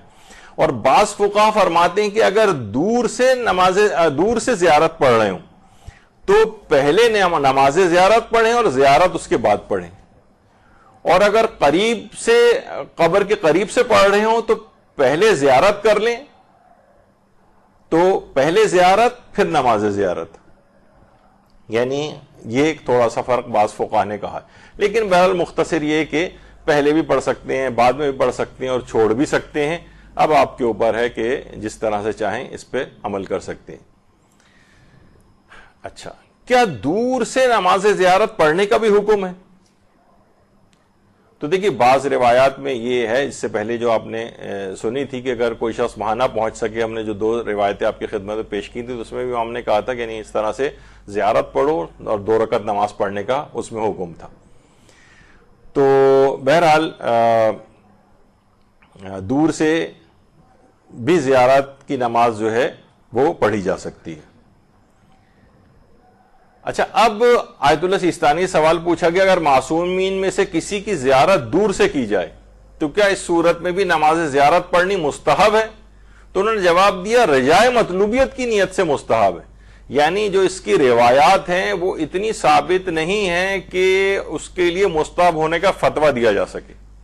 دور سے جو زیارتیں پڑھی جاتی ہیں، جیسے ہم اپنے ملک میں یہاں پر نماز زیارت پڑھ رہے ہیں، تو فرماتے ہیں کہ رجائے مطلوبیت کی نیت سے پڑھ لیں، کیونکہ روایت تو آئی ہے جیسے کہ ابھی آپ نے، لیکن وہ اتنی قوی نہیں ہے کہ اس کو یہ کہیں کہ حکم خدا یہ ہے کہ دور سے بھی اگر کوئی شخص زیارت کر رہا ہو تو نماز زیارت پڑھی جائے. تو فرماتے ہیں مستحب، یعنی ثواب ملے گا اس کو، لیکن رجائے مطلوبیت کی نیت سے پڑھے. یستحب برجائے المطلوبیہ، یعنی رجائے مطلوبیت کی نیت سے مستحب قرار دیا، یعنی خاص مستحب ہونے کی نیت نہ کریں بلکہ رجائے مطلوبیت کی نیت کریں. نہیں، وہ بھی رجائے مطلوبیت کی نیت سے پڑھیں، وہ بھی ٹھیک ہو جائیں گی. آپ کو غلط فہمی تھی تو کوئی انشاءاللہ اس کا بھی ثواب ملے گا. اچھا، اب یہ کہ اگر دور سے زیارت عاشورہ پڑھی جائے تو کیا نماز زیارت مستحب ہے؟ تو چاہے زیارت عاشورہ دور سے پڑھی جائے، وہی والی چیز آ جائے گی یہاں پر کہ رجائے مطلوبیت کی نیت سے آپ نماز زیارت جو ہیں وہ پڑھ سکتے ہیں. دور سے مراد یہ کہ دوسرے ملک میں، کیونکہ وہیں پر اگر آپ موجود ہیں تو آپ قبر امام کے قریب ہیں، یہ قریب شمار ہوگا. شہر نہیں، یعنی روضے کے حد تک اندر تو آپ یہ شمار ہوگا کہ آپ قبر امام کے پاس ہیں. ہوٹل کی بات نہیں، وہ پھر بھی دور میں چلا جائے گا. یعنی آپ جہاں پر موجود ہیں قبر امام کے قریب، اس روضے کے احاطے کے اندر جہاں نمازیں وغیرہ پڑھی جاتی ہیں، تو وہ تو قریب شمار ہوگا. رجائے مطلوبیت کی یعنی امید ثواب میں، انشاءاللہ ثواب دے گا اللہ. لیکن ہم یہ نہیں کہہ سکتے کہ اگر ہم کہیں مستحب ہے تو اس کا معنی یہ کہ ہم کہہ رہے ہیں کہ اللہ نے حکم دیا ہے کہ مستحب کی نیت سے پڑھو، کیونکہ روایت اس قدر قوی نہیں ہے اس سلسلے میں سند کے اعتبار سے کہ اس پر مستحب ہونے کا فتویٰ دیا جائے. لیکن رجائے مطلب روایت تو ہے نا موجود. ہمارے ہاں ایک چیز یہ بھی ہے کہ عام طور پر ضعیف روایتوں کو لوگ سمجھتے ہیں کہ شاید ضعیف روایت کے معنی یہ ہیں کہ ضعیف روایت جھوٹی روایت ہے اور اس کو ایک حقیقت ہے روایت ضعیف. ہر شخص ہر جوان جو ہے نا انٹرنیٹ کے اوپر وہ جو ہے وہ ضعیف روایتوں کا ٹھپا لے کے جو ہے نا یہ روایت ضعیف وہ روایت ضعیف. ضعیف کے معنی جھوٹی روایت نہیں ہوتا ہے. ضعیف پہ علماء نے فتوے دیے ہیں. رسالہ عملیہ آپ کے ضعیف روایتوں کے مستحبات سے بھرے ہوئے ہیں اور وہ مراجع حتیٰ کہ خود ہمارے استاد محترم فرماتے ہیں کہ بہت سے میں ان کی چیزوں کا ذکر بھی نہیں کروں گا. نماز میں کتنی ہی رائج چیزیں ایسی ہیں جو ضعیف روایت سے ثابت ہیں جو آپ سمیت تمام بڑے بڑے علماء تک ان کے اوپر عمل کرتے ہیں. لیکن ایسا نہ ہو کہ بتانے سے آپ کا اور استخفاف ہو جائے, آپ کہیں گے اچھا یہ تو ضعیف روایت ہے تو چلو چھوڑو اس کو, ثواب سے بھی آپ محروم ہو جائیں. تو کتنی نماز کے اندر ایسی چیزیں ہیں کہ جو کہ ضعیف روایت سے ہیں, لیکن ضعیف روایت جھوٹی روایت نہیں ہوتی, تو اس کے اوپر عمل کیا جا سکتا ہے. اسی طریقے سے میں بیچ میں بات آ رہی, بہت سارے تاریخی واقعات بھی ہوتے ہیں. تاریخی واقعات کے لیے بھی واجب و حرام کی جو روایتیں ہوتی ہیں, عقائد کی جو روایتیں ہوتی ہیں, ان کا صحیح السند ہونا ضروری ہے. وہ ہم ضعیف روایت پہ نہیں بنا سکتے کہ یہ حرام ہے فلاں چیز کیونکہ ضعیف روایت میں آئی ہے, نہیں. یا کوئی چیز واجب ہے بلکہ مستحبات اور مکروہات کے اندر بھی مستند روایت کو آغا سیستانی آیت اللہ خوئی وغیرہ اس میں ذرا سختی کے قائل ہیں. جب بھی وہ رجائے مطلوبیات یا احتیاط مستحب وغیرہ کی چیزیں کی اصطلاحات بہت آتی ہیں, جہاں بھی سمجھ جائیں جہاں مجتہد کہہ رہا ہے احتیاط مستحب ہے یا اس کام کو رجائے مطلوبیت کی نیت سے کیا جائے, اس کا مطلب ہے کہ اس سلسلے میں مستند اور معتبر روایت موجود نہیں. روایت موجود ہے لیکن اتنا ثابت نہیں ہے کہ اس پہ فتویٰ دیا جا سکے مستحب ہونے کا. خیر, اب آگے بڑھتے ہیں. کیا واجب نماز میں, یہ بھی اس سے ریلیٹڈ ہی ہے نماز زیارت, ابھی میں آپ کی طرف ہم جائیں گے, پہلے اس کا ایک بیس بنا لیں کہ کیا واجب نماز میں کسی اور کی نیابت کی جا سکتی ہے؟ واجب نماز میں بھائی کوئی زندہ آدمی ہے, حتیٰ کہ خواہ وہ مجبوری کیوں نہ ہو گیا ہو, بھائی اب تو یہ بیچارہ کوما میں ہے, ڈاکٹر نے بھی کہہ دیا کوما سے کبھی باہر نہیں آئے گا. بہت سے لوگ ابھی حال ہی میں جب سے کووڈ وغیرہ پھیلا ہے تو وینٹیلیٹر پہ لوگ ہوتے ہیں, کتنے سوالات آتے ہیں کہ ان کی نمازیں خوب قضا ہو رہی ہیں تو کیا اب تو یہ واپس آنا بھی ان کا مشکل ہے, اور اسی میں ڈاکٹروں نے کہا کہ نکال لیا جائے گا کبھی بھی, تو یہ جو نمازیں ان کی قضا ہو رہی ہیں تو کیا ان کی ابھی نمازیں پڑھوا دیں؟ تو کوئی بھی شخص جو کہ زندہ ہو, چاہے وہ عاجز ہی کیوں نہ ہو اپنی نماز پڑھنے سے, اس کی نیابت میں کوئی واجب نماز نہیں پڑھی جا سکتی. واجب روزہ نہیں رکھا جا سکتا. ابا آپ کبھی مثلا رکھ ہی نہیں سکتے روزے, بیماریاں بھی اس قدر ہیں, ضعیف العمری بھی اس قدر زیادہ ہے, اب امکان بھی نہیں ہے کہ کبھی روزہ رکھنے قابل ہوں, تب بھی اپنی زندگی میں وہ پیسے دے کر اجارے پہ یا ویسے ہی مفت کسی سے روزہ نہیں رکھوایا جا سکتا. صرف ایک عبادت ایسی ہے, اور وہ ہے اگر کوئی شخص واقعتاً اب حج کرنے سے معذور ہو جائے, اب یہ حج کر ہی نہیں سکتا, اب یہ بالکل فالج ہو گیا اس کو, اور اس کے اوپر حج بھی واجب تھا پہلے سے, یہ نہیں کہ فالج ہونے کے بعد اس کے اوپر حج واجب ہوا ہے, نہیں, پہلے سے حج واجب تھا, جانا تھا اس کو, لیکن پھر اس کے بعد یہ ایسا بیمار پڑا کہ اب نہیں جا سکتا, لیکن حج پہلے واجب ہو چکا تھا. تو اب یہ کیا ہے کہ اب یہ زندہ ہے لیکن یہ کسی کو نائب بنا کر حج پہ بھیج سکتا ہے. تو حج واجب ذرا اس میں ایک ایکسیپشن ہے, لیکن اس میں وہ والا چیز نہیں کہ کسی کو اگر نائب بنا کے بھیج رہا ہے تو وہ ہمارے ہاں عام طور پہ ہوتا ہے کہ وہ بٹن خالہ جو ہیں وہ کافی بیچاری وہ ہو گئی ہیں اور غریب بھی ہیں اور یہ جا بھی نہیں سکتی ہیں حج پہ, تو چلو ابا کا حج ان سے کروا دیا جائے. نہیں, اس قسم کا نہیں, یعنی جس کسی کو بھی بھیجا جائے تو کم سے کم یعنی مسائل فقہ کے اعتبار سے اور حج کے اور نیابت کے احکام سے بھی وہ واقف ہو, وضو غسل وغیرہ اس کا صحیح ہو, نمازیں صحیح ہوں. ایسے ہم نے نیابت پہ حج کرنے والے افراد دیکھیں گے, ان کے تو نیابت تو چھوڑیے, وہ اپنی ہی نمازیں ان کی ساری غلط ہیں, اپنے وضو سارے غلط ہیں ان کے, اور وہ کسی اور کی نیابت لے کے وہاں پر آئے ہوئے ہیں. تو بہرحال کسی اس کے لحاظ سے بھیجنا چاہیے. اور بعض اوقات تو حج کے اندر اس قسم کی چیزیں بھی آ جاتی ہیں کہ 2-3 مراجع تقلید کی تقلید کا بھی خیال کرنا ہوتا ہے. مثلا ہم جو حج پہ نیابت پہ آیا ہوا ہے وہ کسی اور مجتہد کی تقلید میں ہے, جس نے بھیجا ہے وہ کسی اور کی تقلید میں ہے, اور مرحوم کسی اور کی تقلید میں تھے, یا جو مرحوم کسی کی تقلید ہی نہیں کرتے تھے. تو بعض اوقات دو اس طرح سے عمل کرنا ہوتا ہے کسی بھی مرجع کی خلاف ورزی نہ ہو کچھ مسائل کے اندر, یعنی اس طرح کی صورتحال بھی ہو جاتی ہے. تو جو نائب ہے وہ اتنے سارے لوگوں کے مسائل سے بھی واقف ہونا چاہیے. تو تفصیلات اس کی اپنی جگہ کے اوپر آتی ہیں بہرحال. تو زندہ کی طرف سے واجب حج میں نیابت ہو سکتی ہے. اچھا کیا مستحب نماز میں کسی مردہ کی نیابت میں پڑھی جا سکتی ہے؟ جواب ہے کہ جی ہاں، مستحب نماز مردہ کی نیابت میں پڑھی جا سکتی. تو مثلا اگر کوئی شخص زیارت اپنے مرحوم والدین کی طرف سے کر رہا ہے یا مرحوم رشتہ داروں کی طرف سے کر رہا ہے اور ان کی نیابت میں زیارت اس نے پڑھی ہے، تو اس کی نماز زیارت کی نیابت بھی ہو سکتی. یعنی مستحب نماز میں کسی مردہ کی نیابت میں بھی پڑھی جا سکتی ہے، تو نماز زیارت بھی پڑھی جا سکتی. یعنی انسان پہلے سے نیت کر لے کہ میں یہ جو نماز ہے یہ میں فلاں فلاں کی نیابت کے اندر پڑھ رہا ہوں. جی جی بالکل، ابھی میں اسی پہ آ رہا ہوں.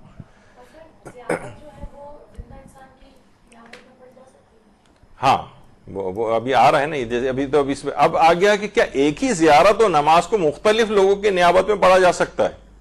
یعنی ایک ہی زیارت ہے اور نماز زیارت، لیکن ہم نے بہت سارے پورے گروپ ہے. دیکھیے ہمارے ایک چیز ایک اور بھی پتہ نہیں ابھی فی الحال شاید اتنی رائج نہیں ہوئی. لوگ کہتے ہیں میرے پاس اتنے پیسے ہوں گے تو میں زیارت کے لیے جاؤں گا. بعض اوقات یہ بھی ہو سکتا ہے کہ بہت سارے افراد مل کے زیارت کے پیسے ایک پول بنا لیں، جمع کریں اور کسی ایک شخص کو اپنے نیابت میں زیارت پہ بھیج دیں. اب یہ کیا ہوگا، یہ سب لوگوں کی طرف سے نائب بن کر آیا ہے. یہ جو زیارت کرے گا اس کا ثواب سب کو ملے گا، اور یہ جو نماز زیارت پڑھے گا سب کی نیابت میں پڑھے گا. یعنی ایک پورے گروپ کی طرف سے بھی ایک شخص نیابت کر سکتا ہے. تو زیارت اور اس کی نماز.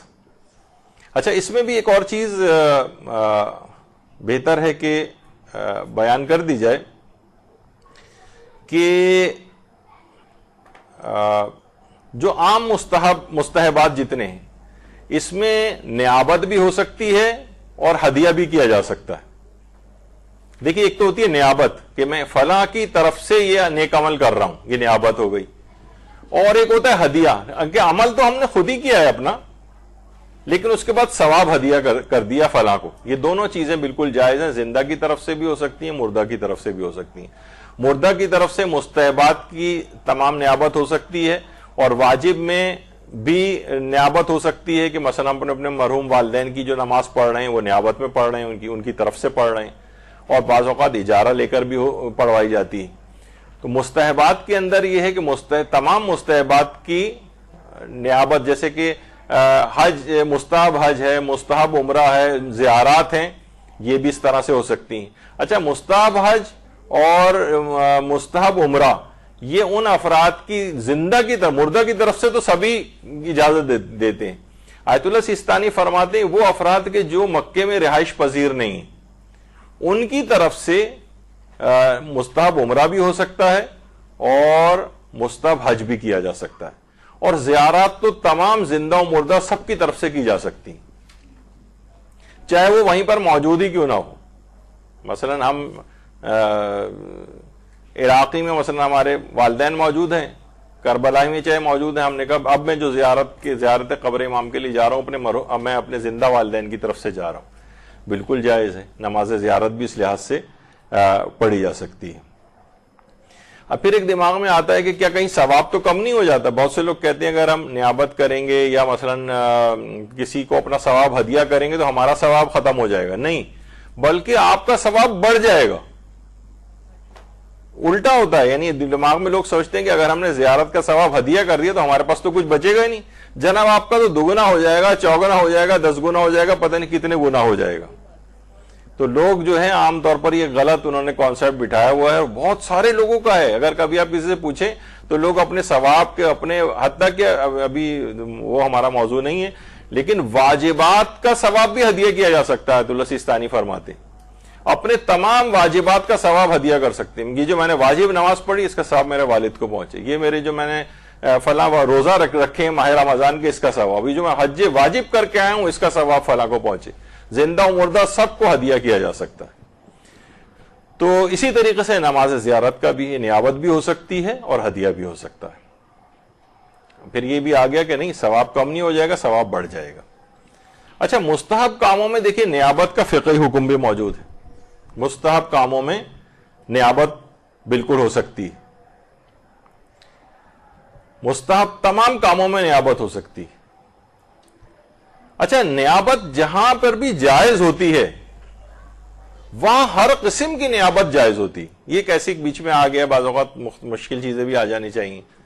مثلا ایک ہوتے ہی نیابت تبرعی, مفت نیابت, یعنی ہم نماز پڑھ رہے ہیں کسی کی, مثلا خالہ کا انتقال ہو گیا, اب آپ چاہ رہے ہیں کہ میں ان کی نمازیں پڑھوں, قضا نمازیں. اب آپ ظاہر ہے آپ نے کوئی پیسے نہیں لیے ہوئے ان سے, بالکل ایک اس طور پہ پڑھ رہی ہیں محبت میں ان کی. اس کو کہتے ہیں تبرعاً, مفت, یعنی اس میں آپ نے کوئی وہ ڈیلنگ نہیں کی ہے کسی سے. یہ بھی نیابت ہے, یہ تبرعی نیابت کہلاتی. اور ایک نیابت ہوتی اجارے والی, یعنی ہم پیسے لے کر نماز پڑھ رہے ہیں کسی کی. البتہ وہ ضرور ہے کہ میں بار بار اس کا وہ کرتا ہوں کہ جو بھی اجارے پہ جن سے بھی پڑھوائے جائیں ان کو صحیح طور پر مسائل کا علم بھی ہونا چاہیے. بہت سے ایسے ہیں کہ مثلا اجارہ لے لیا ہے, یعنی آپ نے ان سے طے کر لیا بھائی ہمارے فلاں رشتہ دار کی نمازیں پڑھنی ہے آپ نے, اور انہوں نے کوئی چیز طے نہیں کی ہے, تو وہ کیا کرتے ہیں کہ بس نمازیں بس واجبات پڑھ رہے ہوتے ہیں. کہ اگر کوئی چیز طے نہ کی جائے تو جتنے مستحبات رائج ہیں عام طور پہ جو پڑھے جاتے ہیں وہ سب ان کو اپنی نمازوں میں پڑھنا پڑیں گے جس نے اجارہ لیا ہے. یعنی اذان و اقامت بھی دینے پڑ سکتی ہے اس کو, جتنے مستحبات اور ہیں. تو عام طور پر جو اجارہ لے رہا ہے اور اسے فاسٹ نمازیں پڑھنی ہیں مثلا, تو وہ پھر جس سے اجارہ لیا اس سے طے کرے کہ بھائی میں صرف واجبات پہ اکتفا کروں گا, مستحبات نہیں پڑھوں گا.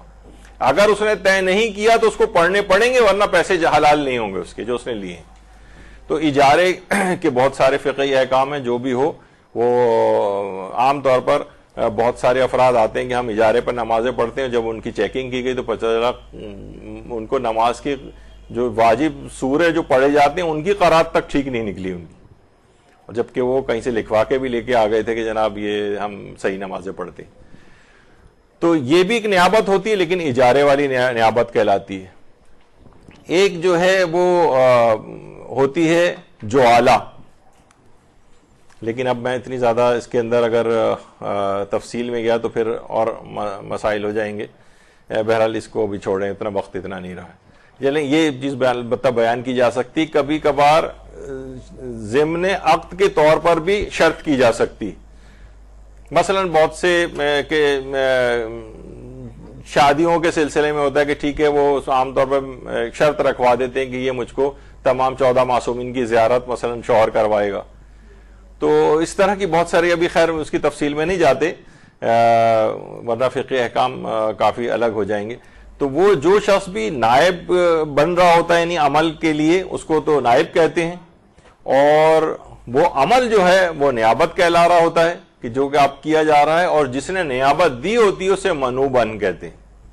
یہ انہو جسے پڑھا جاتا ہے عام طور پر منوبن.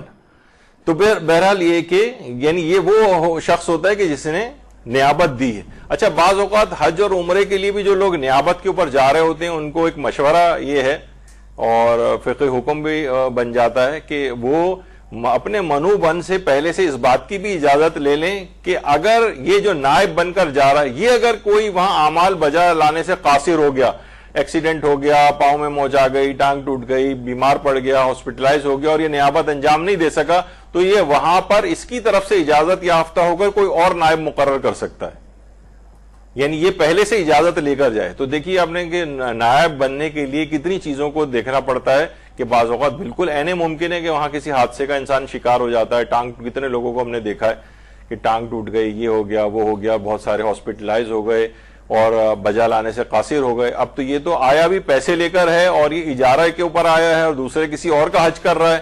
اب یہ وہیں سے ہی خود ہی نائب بنا دے تو اس بات کے لیے تو مقرر نہیں تھا, تو یہیں سے ہی اجازت لے کے جائے کہ اگر کبھی ایسا ہو گیا تو میں نائب کسی اور کو بنا دوں گا. خیر, کیا نیابت کرتے وقت لوگ, اب ہم نماز زیارت پڑھ رہے ہیں یا کوئی بھی نماز پڑھ رہے ہیں, تو نیابت کرتے وقت کیا منوبنوں کا نام لینا ضروری ہے کہ یہ میں فلاں صاحب, لوگ کہتے ہیں کہ اکثر لوگ کہتے ہیں کہ جو آپ دے رہے ہیں آپ پورا نام ہمیں لکھوائیں کہ کون مرحوم ہے وہ اور ان کے والد کا نام مثلا کیا تھا. یہ اچھی چیز ہے, لیکن یہ کہ بہرحال یہ واجب نہیں.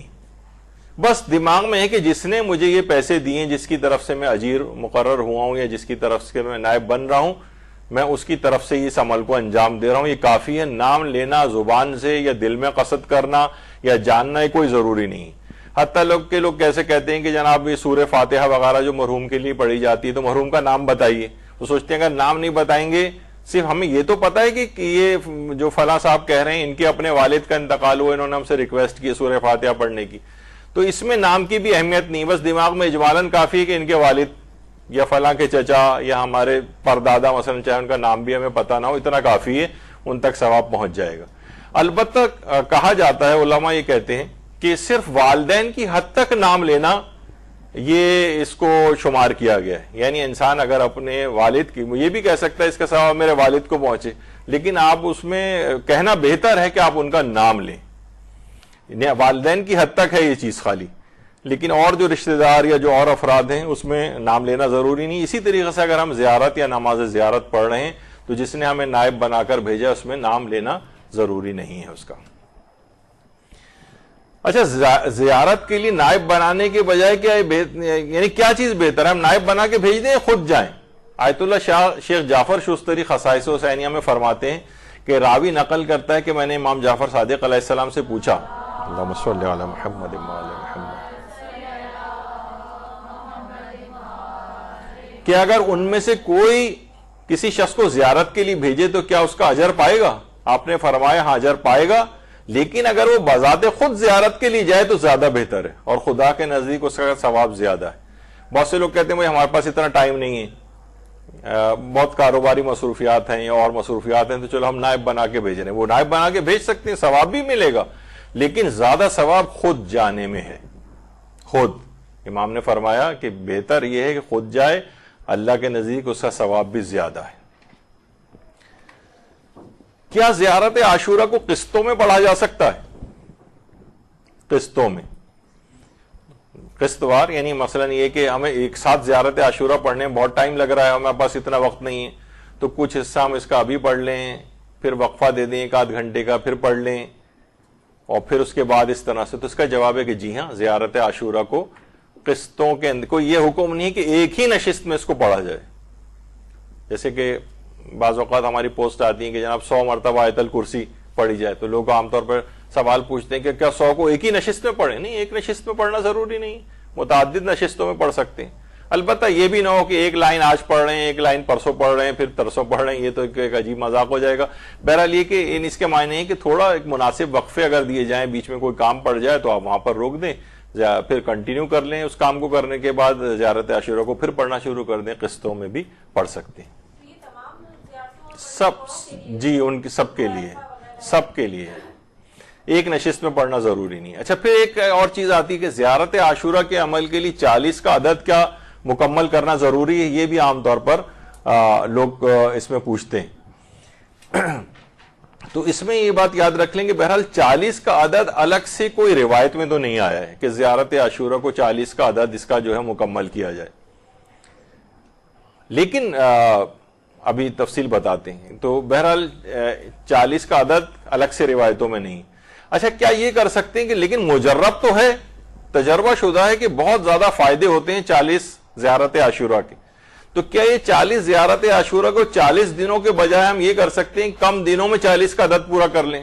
روزانہ 10 زیارت عاشورہ پڑھیں, 4 دن میں ختم کر لیں, یا 4 زیارت عاشورہ روز پڑھیں, 10 دن میں مکمل کر لیں, تو 40 کا عدد تو ہو گیا. یا یہ کہ یہی ضروری ہے کہ ہر روز الگ الگ کرتے ہوئے 40 دن مکمل کریں؟ تو بہرحال یہ کہ کوئی شرعی طور پر تو نہیں ہے, تو یہ پہلے بھی مکمل کر سکتے ہیں اور کم دنوں میں بھی عدد مکمل ہو سکتا ہے. لیکن اگر کوئی خاص ایسا عمل ہے جس میں 40 دنوں ہی کی شرط لگائی گئی ہو تو پھر ظاہر ہے کہ اس کے مطابق ہی عمل کیا جائے. لیکن اصلاً شریعت میں ایسا کچھ نہیں ہے کہ 40 دنوں پر ہی وہ محیط ہو, آپ کم تر دنوں میں بھی اس عدد کو مکمل کر سکتے ہیں. جی,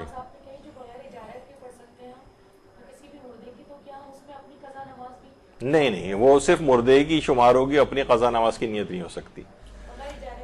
جی جی,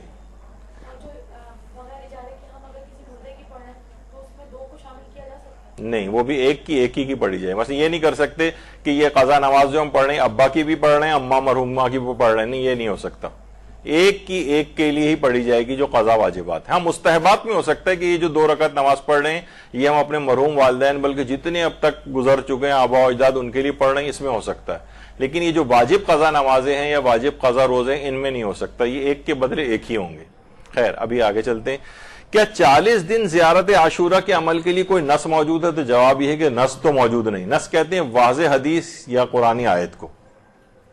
لیکن بہرحال یہ کہ عرفاء کی بڑی تاکیدات ہیں اور بڑے تجربات ہیں 40 کے عدد میں، بہت تاکیدات ہیں. مثلا محدث نوری میرزا نوری کے نام سے جو مشہور ہے، یہ تو فرماتے تھے کہ بہت تجربے شدہ بات ہے یہ کہ مداومت اگر کوئی کرے، جیسے 40 کے عدد پہ بھی مداومت کر لے، مداومت کے ویسے معنی مسلسل پڑھنا مسلسل پڑھنا.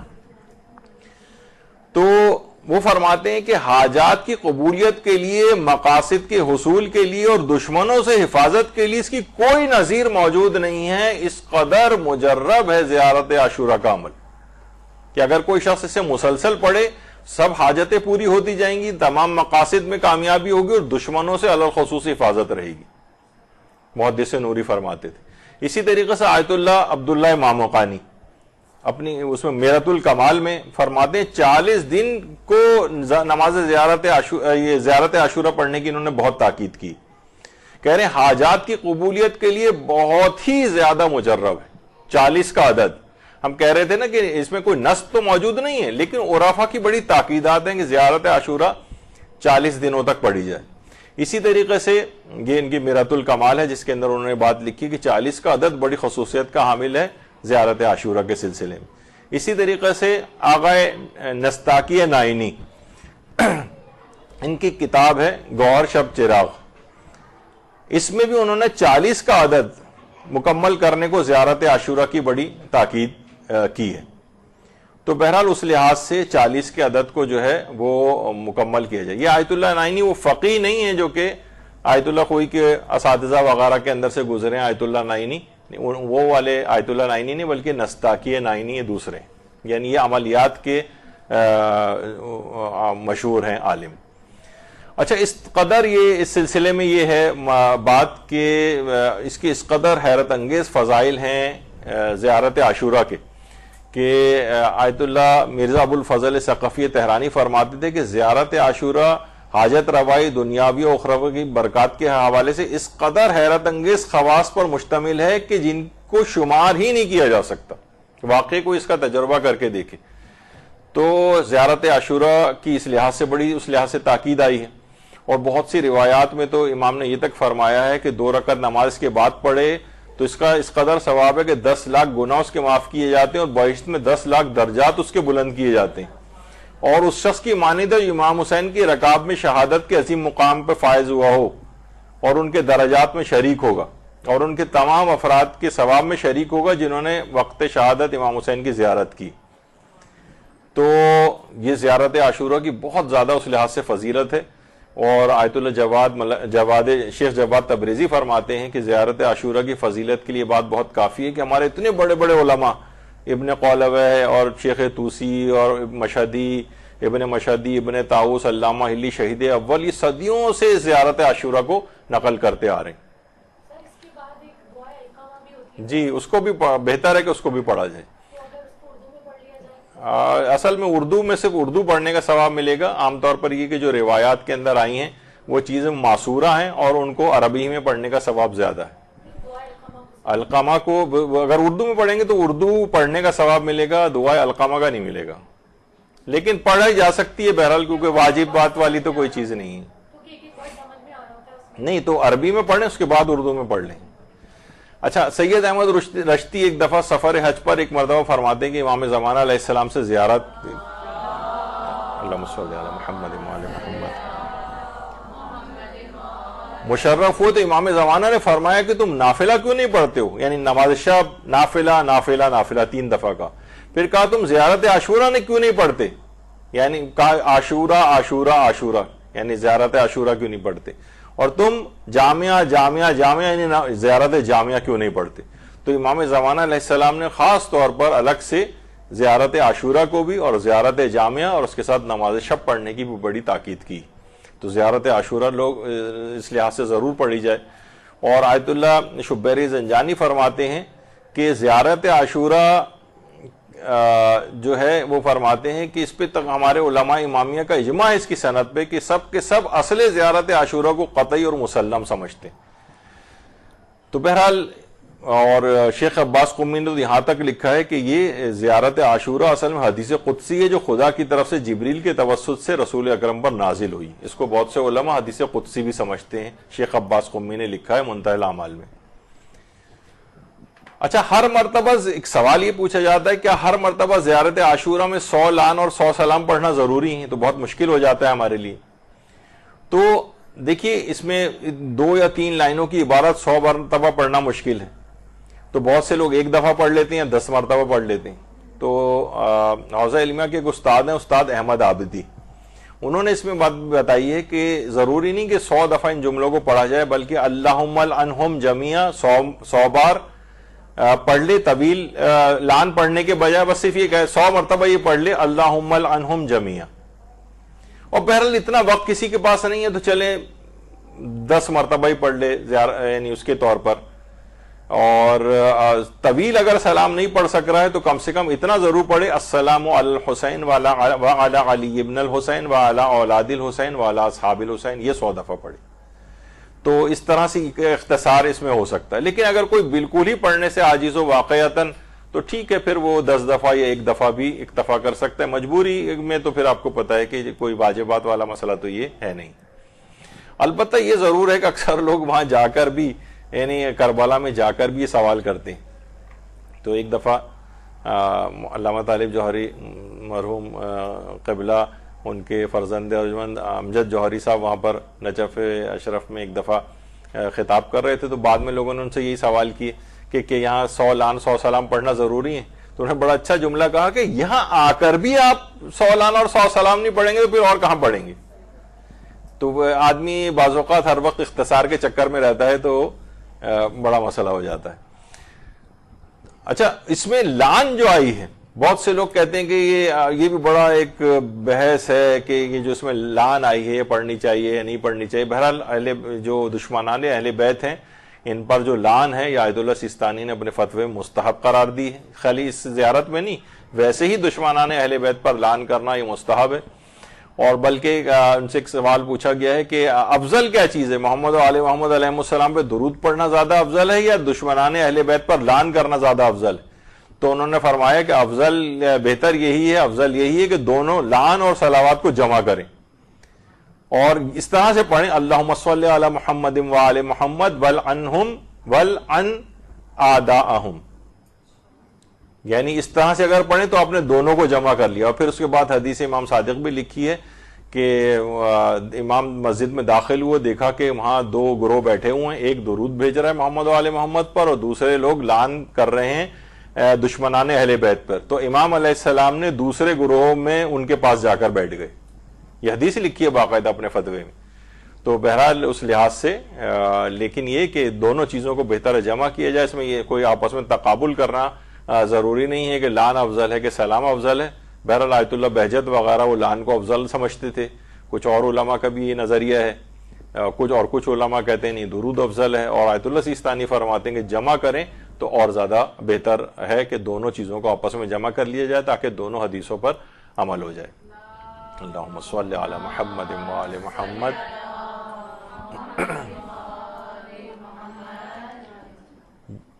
اچھا، اس میں ایک یہ بھی ہے کہ بعض اوقات لعن اگر سب دشمنان اہل بیت کو اللہم لن قتلت آل محمد یہ صرف اتنا بھی اگر کہہ دیا جائے تو سب کو سارے لوگ شامل ہو جائیں گے اس میں، ورنہ الگ الگ مشخص کر کے آپ کو لعن بھیجنے کی ضرورت نہیں ہوگی. اللہم لن قتلت آل محمد.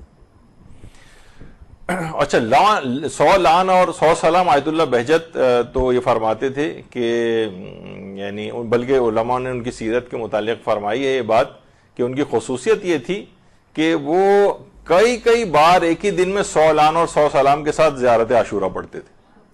آیت اللہ بہجت کی سیرت یہ تھی. زیارت عاشورہ کا سجدہ اسی طریقے سے عام طور پہ جس طریقے سے سجدہ کیا جاتا ہے ویسے سجدہ کر لیں، اور اگر کوئی ایسی جگہ ہو کہ آپ کے لیے ممکن نہ ہو تو آیت اللہ سیستانی وغیرہ جیسے کہ خود اس سلسلے میں بھی قائل ہیں کہ جیسے تلاوت قرآن کا واجب سجدہ ہوتا ہے، وہ کہتے ہیں فقط پیشانی بھی اگر کسی ایسی چیز پر لگا دی جائے کہ جس پہ سجدہ کرنا صحیح ہو تو وہ بھی جائز ہے۔ مثلا ہاتھ میں اگر کسی کا قرآن ہے اور اس وقت زمین پہ سجدہ نہیں کر سکتے ہیں، سجدہ کا اویلیبل نہیں ہے، تو قرآن کے حاشیہ جو ہے جس پہ کچھ عام طور پہ لکھا ہوا نہیں ہوتا ہے، آپ اس کے اوپر اپنی پیشانی ٹکا دیں۔ بعض علماء کہتے ہیں کہ ساتوں اعضاء ہی لگائیں قرآن کے واجب سجدے کی ادائیگی کے لیے، لیکن آغا سیستانی کہتے ہیں فقط واجب فقط اتنا ہے کہ پیشانی لگا لیں۔ تو زیارت عاشورہ کا سجدہ بھی اسی طرح سے کیا جا سکتا ہے، اور یہ بھی آیت اللہ سیستانی نے جیسے بھی فرمایا اس کے اندر کہ زیارت عاشورہ کا سجدہ بھی عورت اپنے مخصوص ایام میں بھی کر سکتی ہے، جیسے ابھی اس سے پہلے گزرا تھا۔ یہ تو بھی آ گیا تھا اس سے پہلے کہ بہت زیادہ اس کا ثواب ہے۔ اچھا، پچھلی مرتبہ ایک چیز البتہ رہ گئی تھی، جلدی جلدی اس کو ختم کریں، تھوڑا سا پھر وقفہ آپ کو دے دیں گے، اور آج سما خراشی کے لیے ایک دوسرا اسی کیونکہ کنٹینیو مسئلہ آج زیارات کے تاکہ سارے حل ہو جائیں، تو میرے ہی ذمہ داری ہے کہ اگلا والا 10 منٹ کے بعد آپ کا ایک لیکچر جو ہوگا وہ میرے ہی ذمہ ہے۔ تو بہرحال تو اس میں ایک چیز پچھلی دفعہ 40 والے لیکچر میں ایک بات رہ گئی تھی کہ کچھ لوگ ایسے فلائٹ شیڈیول ہوتا ہے کہ وہ 40 سے پہلے پہنچتے ہیں، یعنی ظاہر ہے سب کا اسی وقت آنا ممکن نہیں ہوتا، تو کچھ کی فلائٹ ایسی ہوتی ہے 40 سے پہلے آئے واپس چلے گئے، ہے 40 ہی کے ایام لیکن 40 کے دن وہاں پر نہیں آ پاتے ہیں، یا بعد میں پہنچے کچھ دن بعد، تو کیا ان کے لیے وہی ثواب لکھا جائے گا جو 40 کے دن زیارت کا ہے؟ تو یہ آیت اللہ سیستانی سے بھی پوچھا گیا، تو آیت اللہ سیستانی نے فرمایا اس کے لیے زیارت امام حسین تو شمار ہو جائے گی، لیکن ظاہر ہے 40 کے دن کی زیارت شمار نہیں ہوگی۔ ٹھیک ہے، یہ بیچارہ مجبور ہے، وہاں تو ثواب کی کمی ہے ہی نہیں ان کی بارگاہ میں، انشاءاللہ امید ہے کہ ثواب ہی ثواب، بلکہ جتنا افسوس کریں گے اتنا ثواب بڑھ جائے گا۔ تو لیکن بہرحال جو اصلاً جو حکم ہے وہ یہی ہے کہ ان کے لیے زیارت امام حسین کا ثواب لکھا جائے گا، لیکن 40 والا نہیں لکھا جائے گا۔ البتہ جو اور ہیں آیت اللہ شیخ محمد سند، ان سے بھی یہ سوال پوچھا گیا، تو انہوں نے کہا کہ بعید نہیں ہے کہ وہی 40 کی زیارت کا ثواب لکھا جائے، وہی ثواب شمار ہو، اور پھر دلیل بھی دی ہے اس کی۔ اب اتنا وقت نہیں اس کو پڑھنے کا، لیکن بہرحال علماء میں اس میں اختلاف ہے کہ کیا چیز شمار ہوگی۔ آیت اللہ اسحاق فیاض سے بھی پوچھا گیا، تو انہوں نے بھی کہا کہ امام حسین کی زیارت کا ثواب لکھا جائے گا جو عام دنوں میں زیارت کا ثواب ہے، کیونکہ 40 کے دن بہرحال وہ زیارت نہیں ہوئی ہے۔ اور آیت اللہ سعید الحکیم جن کا کچھ ہی عرصے پہلے انتقال ہوا ہے، وہ بھی یہ فرماتے تھے کہ زیارت 40 کا ثواب جو ہے وہ زیارت 40 والے روز ہی ملے گا، اور نہیں بلکہ ان کا جواب پڑھ دیتا ہوں، خاص 40 کی زیارت کا عنوان 40 کے دن زیارت سے ہی متحقق ہوگا، لیکن وہ عظیم ثواب جو زیارت کا امام حسین کی زیارت میں بیان ہوا ہے کہ جو مشقت اور صعوبتوں کو برداشت کر کے امام حسین کی زیارت کی جائے، روایت میں کہ اعمال میں سب سے افضل عمل وہ ہے جو زیادہ مشقت سے انجام دیا جائے، خاص طور پر 40 کے ایام میں وہاں پر ظاہر اتنا ازدحام ہوتا ہے اور ایک مشقت ہوتی ہے، تو وہ عام دنوں میں جس میں وہ مشقت نہیں ہے اس میں وہ کیسے ثواب مل سکتا ہے؟ یعنی 40 کی زیارت کا ثواب اسی وقت متحقق ہوگا جب وہ زیارت 40 کے دن کی جائے۔ اور بہرحال یہ تو پچھلی دفعہ بیان ہو چکا تھا کہ مسافر کے قصر و تمام کا اب اتنا اس کا وقت نہیں کہ ہم اس کو کریں، تو یہاں پر گفتگو ہماری آج رکتی ہے، اور انشاءاللہ 10 منٹ کا وقفہ آپ کے پاس ہے، دوران پانی وغیرہ پی لیں، تو اس کے بعد اگلی جو کلاس ہوگی وہ 10 منٹ 15 منٹ کے بعد ہم شروع کریں گے، وہ مختصر سی ہوگی لیکن وہ بھی بہت اہم ہے۔ ایک سوال عام طور پہ جو کیا جاتا ہے وہ یہ ہے کہ امام حسین کی جب قبر کی زیارت کے لیے جائیں، وہاں پر جا کر لوگ اکثر کا یہ بھی ہوتا ہے کہ وہ عید کے دن مثلا زیارت کر رہے ہوتے ہیں، تو اپنے ہوٹل سے خوشبو وغیرہ لگا کر غسل وغیرہ کر کے زیارت امام حسین کے لیے جائیں، تو کیا زیارت امام حسین کے لیے خوشبو لگانا اور غسل کرنا یہ مستحب ہے یا نہیں؟ یہ ہماری اگلی گفتگو کا عنوان ہوگا جو اب تھوڑی دیر بعد شروع ہوگی۔ وصلی اللہ علی محمد وآلہ الطیبین الطاہرین۔